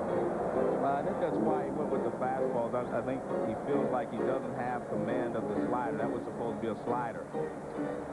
But I tell you what, he is a battler, and he will never quit. He will never give in. An excellent play there by Girardi just to keep the ball from getting past him and allowing the runner to score from third. This will be a telltale pitch as far as I'm concerned. I think he has to just rear back and let it go and try to get it in the strike zone. We'll see if he feels that way. Yes. He gets the outside corner. Strike 3. Strikeout number 8 for Cone. We played 6. 4-2 Seattle. About Kingdome, 57,000 plus. And all of a sudden, I mean, these tickets are tough to come by here for the Mariners, and they expect just great things from them. Paul O'Neill steps in. Do you have a choice? And you don't have to make one either, Joe. Mariners, Indians, Yankees, White Sox, maybe the Ventura injury maybe puts a little look at them. Anybody else? Do you see an advantage, Joe, as O'Neill hits the first pitch to Cora? And 1 up, 1 down for Jeff Fassero. Do you have a team you're looking at a little more than the others? Well, to be honest with you, I don't do that early in the season, Chris, simply because of the injuries and things that can happen. You know, the Mariners are not completely healthy. You know, Moyer now has an arm problem, and you mentioned the White Sox. They've lost Ventura, which is a big loss for them. But I think you have to, in my opinion, I wait 2 to 3 weeks just to see how the flow goes. And then I try to, you know, make a determination. But I would have to say that the teams I felt that helped themselves the most, the Indians, of course, helped themselves. I believe the Toronto Blue Jays really helped themselves when they added a guy like Roger Clemens. And of course, the Florida Marlins helped themselves. There are a lot of teams that have helped themselves, including the Yankees and also the Seattle Mariners. So, you know, I think it's a little early for me personally to make a decision or try to pick a winner. Because there are a lot of teams this year that I think have improved themselves and made themselves into contenders.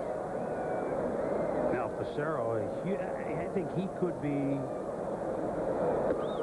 one of them. I mean, next to Randy Johnson's back, this may be the next key for this team, the guy on the mound right here. Well, it doesn't matter because even if Randy is not back all the way, I think Fassero, as I said before, can be a #1 pitcher on just about any staff. Randy Johnson had started 5 straight opening days here for the Mariners. The last time he didn't do it was 1991. He will go Friday night here in Game 3 against the Red Sox. Actually, it was not really a ploy to start Fassero. When the J.T. Snow incident happened, it was early in the game. Randy came out, and then it changed the rotation a couple weeks leading into opening day, and he slid into the 3 spot just because he didn't get his work in on that day. I mean, his importance, these numbers just say it all. When he's there, they almost win every time. And a ground ball out as Serretto tosses it over to Fassero, and there's 2 down. And take a look again. Of course, 95, he was almost untouchable. 96, the few starts that he had, the 8 of them, 7-1. So, I mean, they say the back is fine. It could go out at any time, and we certainly aren't wishing that. If it doesn't go out, the Mariners are just infinitely better. obviously. One other thing, Jeff Fassero has averaged 7 innings in his starts over the last couple of years. I mean, that's amazing. You know, especially if you're Lou Piniella looking at what he had to do last year. But I tell you one thing, I really believe that the Mariners are going to miss Mike Jackson being in that bullpen this year, because Mike could throw every day, help, you know, Norm Charlton a lot. I mean, I think they're going to miss him, but they've improved themselves in just about every other way. They're hoping that Ayala can be the setup man. He was out a lot last year, and they're hoping he goes into that role, Ayala to Charlton. Count 0-2 to Mariano Duncan.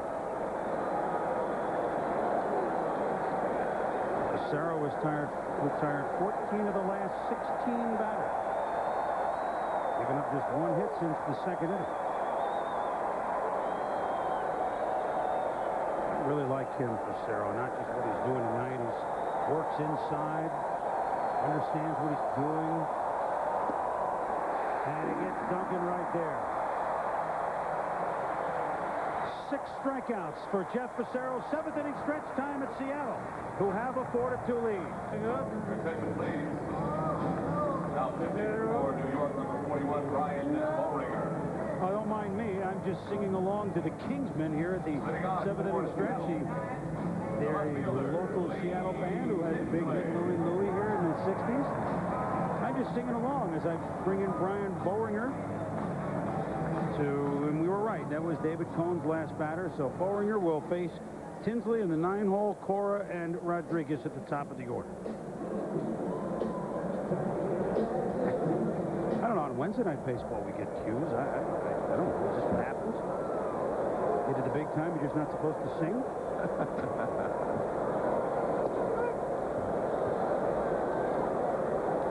Lee Tinsley is second tour of duty as a Mariner.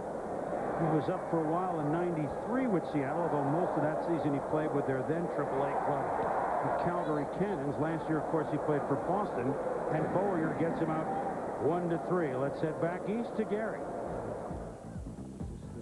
Chris, a pitcher's duel continues in the Astrodome. John Smoltz is down a run to Shane Reynolds, and so far his offense has only been able to provide him with that lone run.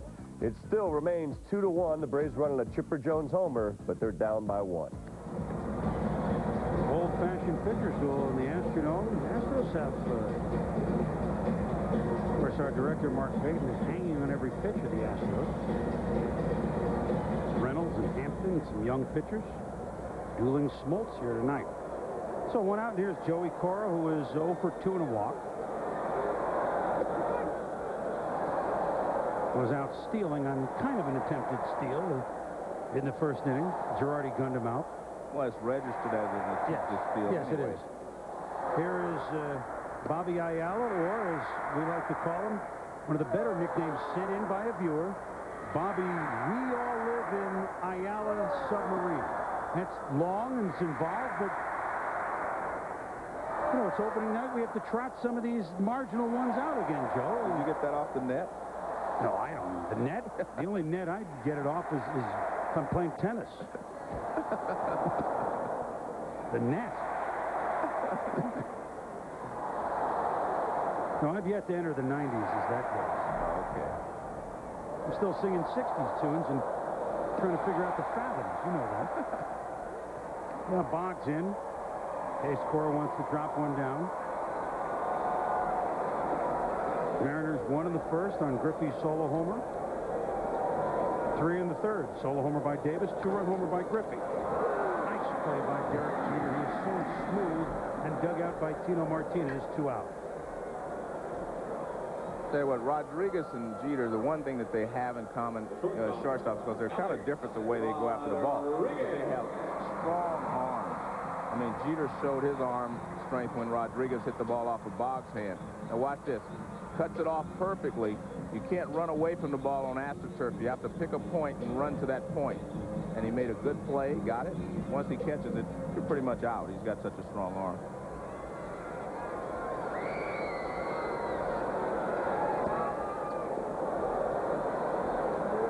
Strike 1 to Alex Rodriguez. Alex Rodriguez and Derek Jeter. Renteria, Florida. Ordonez with the Mets. Grizzolanek with Montreal. And young Alex Gonzalez with Blue Jays. These guys, we're going to be marveling at them for years to come. This year, it's the crop of third basemen, or the veterans at third. And Cal moving to third, Matty Williams moving to the other league at third, and the youngsters like Scott Rockin' of the Phillies, and Kevin Iron Ory of the Cubs. I mean, this third base is the position this year of the new ones, and the shortstop, you just marvel at. Just marvel at them, don't you, Joe? And the toughest position usually to fill with young players is the shortstop position. That's a very difficult position to learn to play very quickly.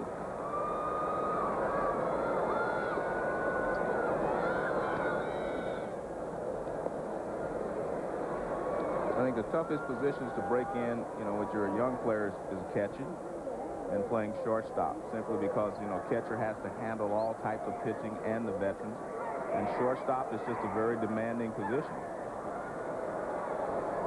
Certainly one of the unsung members of your great teams with the Reds. Pretty fine shortstop, wasn't he? David Concepcion. He was a great shortstop. Yep. He was overshadowed by a lot of the other players, but he was a great player. Full count now from Bowyer to Rodriguez with Ken Griffey in the hole. Ken Griffey on deck, I mean. Put on my baseball parlance down. I mean, it is opening night. I mean, I know all these terms. I just haven't used them for 6 months. To Jeter. To Martinez. Rodriguez is gone, and Griffey will lead off the 8th. As we head to the 8th inning, the Mariners continue to lead the Yankees 4-2. Yes, when we are done, Sports Center is next. We got a couple innings to go. The Mariners lead the Yankees 4-2 here in the top of the 8th on opening night. 57,000 plus here at the Kingdome. And that'll be it for Jeff Fassero. And in comes setup man for Norm Charlton. I'll try it again, Joe. Bobby, we all live in Ayala Submarine. He's intriguing. 61 Ks in 67 1/3 innings last year. Missed a lot of time or injury. But he could be one of the key performers for the Mariners this season. Wednesday night baseball. The Cubs and Marlins, the early game at 7:30. And the Yankees and the Mariners, Joe and I will be back at 10:30. Cora to Sorrento. 1 up, 1 down. Girardi is gone. Shortstop, Derek Jeter.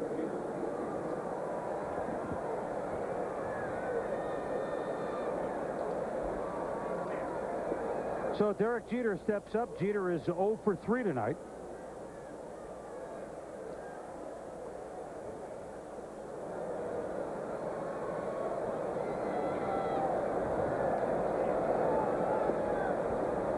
Ayala with that big windup. So there's a little different, not only righty-lefty, but just a whole different style than Fassero. Right.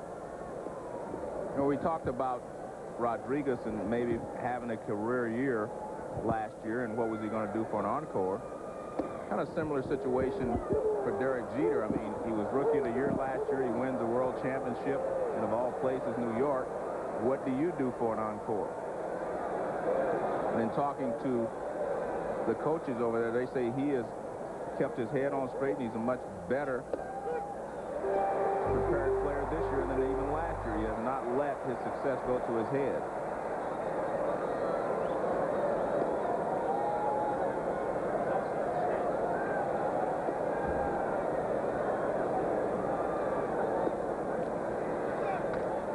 Start off to Alex Rodriguez. Over to Sorrento, and there's 2 down.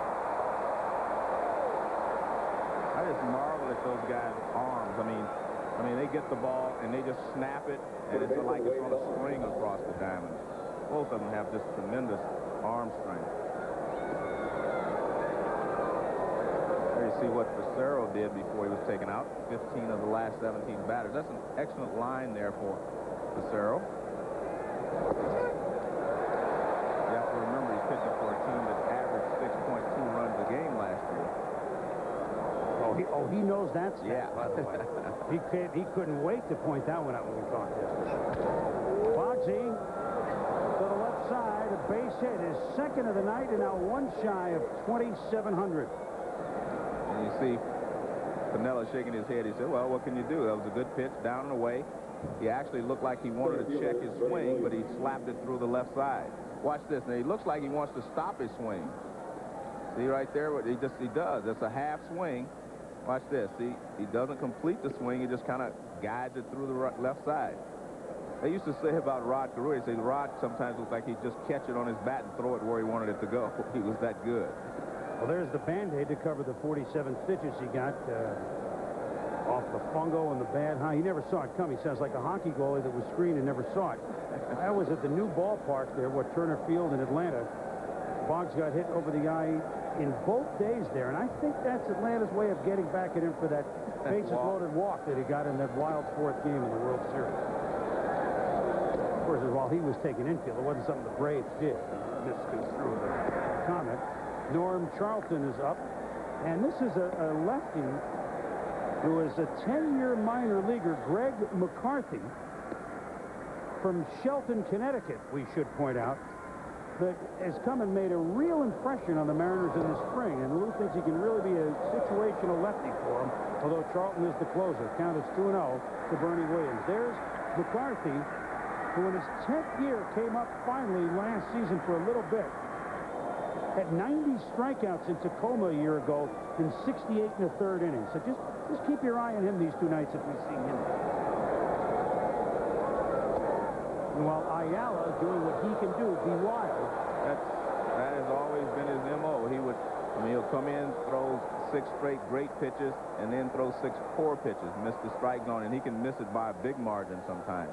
But that's because of his motion. He's all over the place with his motion. High leg kick, arms swirling, a lot of moving parts there. Just a note on the Yankees, the 2 nights here that they play the Mariners, they're seeing Fassero and Scott Sanders, 2 pitchers they've never seen before in this 2-game set. It's kind of odd. You figure out, we know Randy Johnson, we know the other guys, but not the case. Williams hits this one a long way to left, but Lee Tinsley camps under it and makes the play, and the Yankees are gone here in the 8th. The Mariners heading to the bottom of the 8th inning. Can Junior go yard for the 3rd time? We'll find out right away as Murderers Row is up. Quite a day at San Diego for the Padres, who take that defending NL West crown seriously. Here's a man that knows about pitching in postseason baseball. Mike Stanton comes now to work the 8th inning, and the first man he will face is Ken Griffey Jr. Stanton could play a big role for the Yankees this year, Joe. Well, one of the things about Stanton, though, is that he doesn't really cause the left-hander a lot of problems. He's got to get you out with his stuff, and it really doesn't matter whether you're left-hander or right-hander because he doesn't have a funky motion or anything. And that's not one of his better pitches. No, it's basically hard stuff. Fastball. He runs the fastball in on the left-handers, and he'll throw the fastball away. But he throws basically hard stuff. Junior has gone yard in the 1st and 3rd inning. The record for home runs in an opening day game is 3. Could we see a record tire here?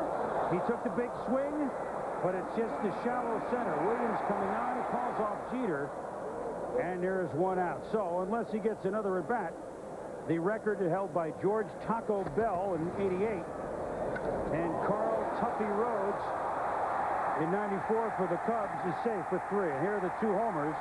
Right center and then right field on a ball that he kind of was fooled on, as you pointed out, Joe. Well, he was definitely fooled on the pitch, but he kept his bat level through the hitting zone, and he got enough of it to get it out. And you can see the respect they have for Martinez and for Griffey. They brought Stanton in just to pitch to Griffey. Taco and Tuffy are still in the books. Stanton out. Former Mariner Jeff Nelson in. The wheels beat churning in the Northwest.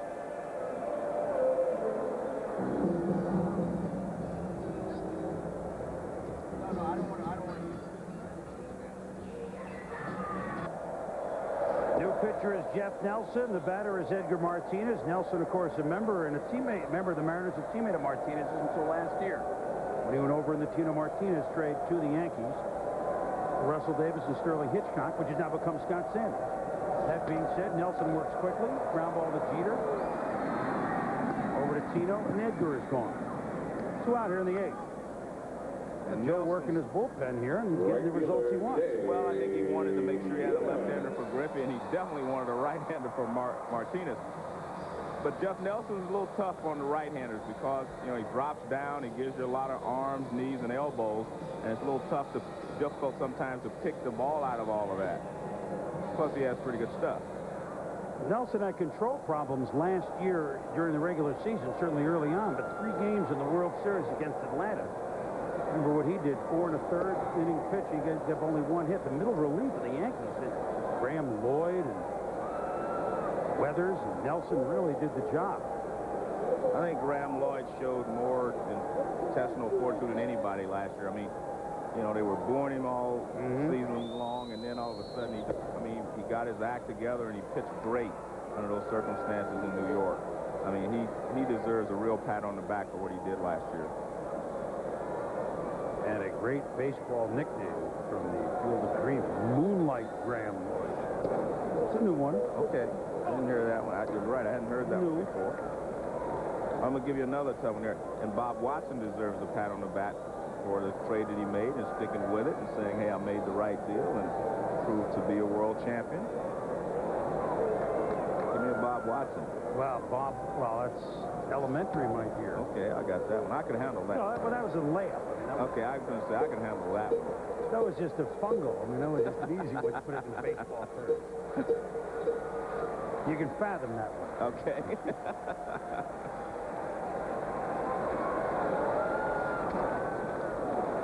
Bouncer to Bonds. Hurries it over to Tino Martinez, and the Mariners are gone. Can they nail it down?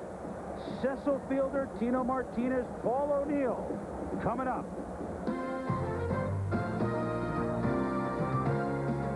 ESPN Major League Baseball is brought to you by Red Roof Inns. Get $5 back each night you stay at Red Roof Inns. Call 1-800-THE-ROOF for details. And fittingly, there is a view from the roof as we head to the 9th inning. Cecil Fielder, and they leave Ayala in, Joe, obviously, the righty to face the righty. But then with Tino Martinez, Paul O'Neill, and Darryl Strawberry up, I would imagine we'll see Norm Charlton. Yeah, but I want to go back to the last pitch of the last inning. It was 3 balls and no strikes to Bernie Williams, and they let him swing away, you know, with Cecil Fielder on deck. That surprised me a little bit in that from the left side, Bernie is not really, you know, the home run hitter that he is from the right side. But it tells me that Joe Torre wants his guys to be aggressive, and so he let Bernie Williams swing 3-0, even though, you know, he was the tying run, but Cecil Fielder was on deck. What are you telling me? The momentarily he blanked out, Joe? If it was anyone other than Cecil, that might have been an adventure, but it's Sorrento to Ayala, and there's one out here in the Yankee ninth. A reminder, the Cubs and Marlins at 7:30 tomorrow. We're right back here for Game 2 of this series. Andy Pettit and Scott Sanders, Yankees Mariners at 10:30 Eastern. Lou Piniella on his way to the mound. Norm Charlton on his way to the mound. It'll be Charlton to try and nail it down for the M.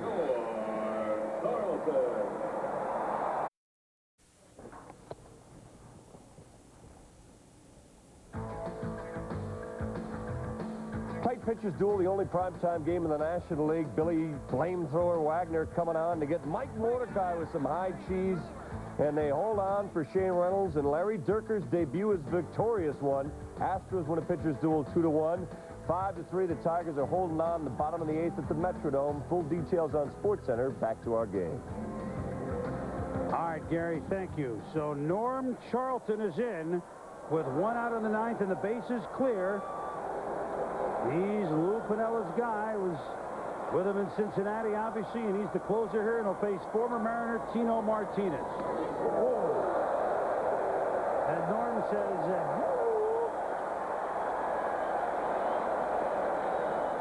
Well, this is a welcome back Tino. Fastball up and in. And you can see this is way off the plate inside. Now that's what makes you mad as a hitter.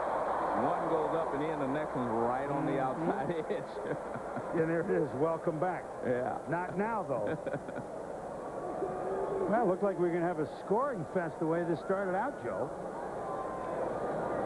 3 Mariner home runs, 2 by Griffey. Ripped down the right field line. This will rattle around in the corner. Buhner has the big arm, And down by 2, Martinez was not even thinking about gambling. Tell you what, from a hitter's perspective, though, that shows you what it takes to be a big league hitter. The first pitch up and in almost hits you in the head. Next pitch is on the outside edge. And then the third pitch, you rip it down into the corner. I mean, that tells you something about Tino Martinez. And, I mean, he turned on it, too. All the hitters will give him a clap for that. Buhner a strike to second base. So now the tying run is up in the person of Paul O'Neill, who is 0-5 lifetime against his ex-mate at Cincinnati, Norm Charlton. Well, you know, Charlton, he was used a lot last year, but he really struggled down the stretch.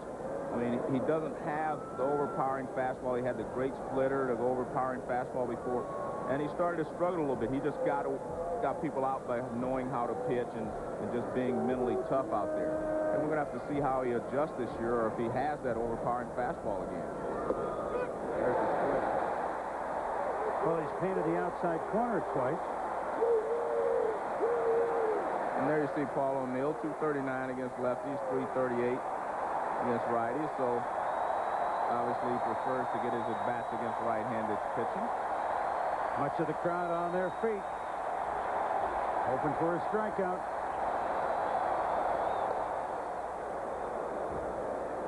Didn't exactly paint the corner with that one. It was more like finger paint. O'Neill is 0 for 2 in a walk. 2 infield ground out.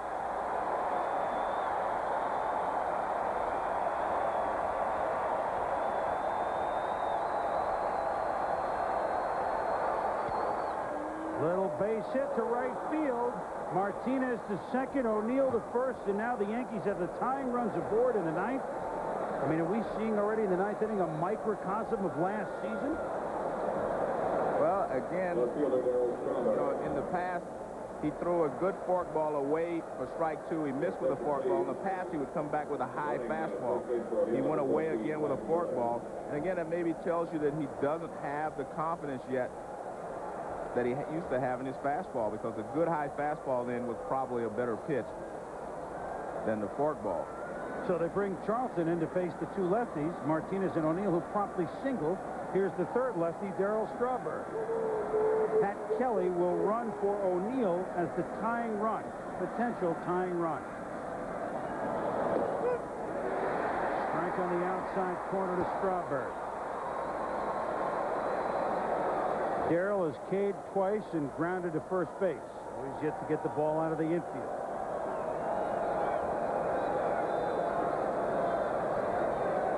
Fassero looking at his chance for a first win in the American League, first win as a Mariner, but hoping it will hold up. Just missed the outside, 1-1.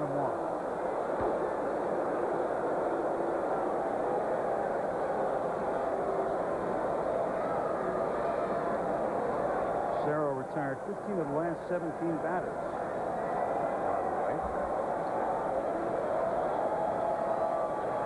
Hit since the second inning. He certainly showed Seattle fans what they hope to see. Can Charlton close it out? Outside, 2-1.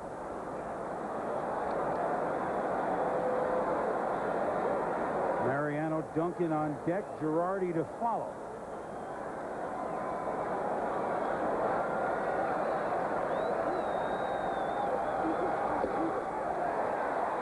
Good fastball and good location there. Fastball back inside after he's thrown a couple of pitches away. But this is right in under the hands, and that's where you want to pitch Strawberry, right in under the hands.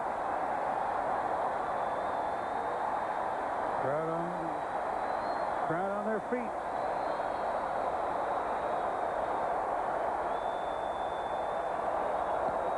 Little chopper, can they turn? Carlos, Rodriguez, Sorrento. Double play. The Mariners win it 4-2.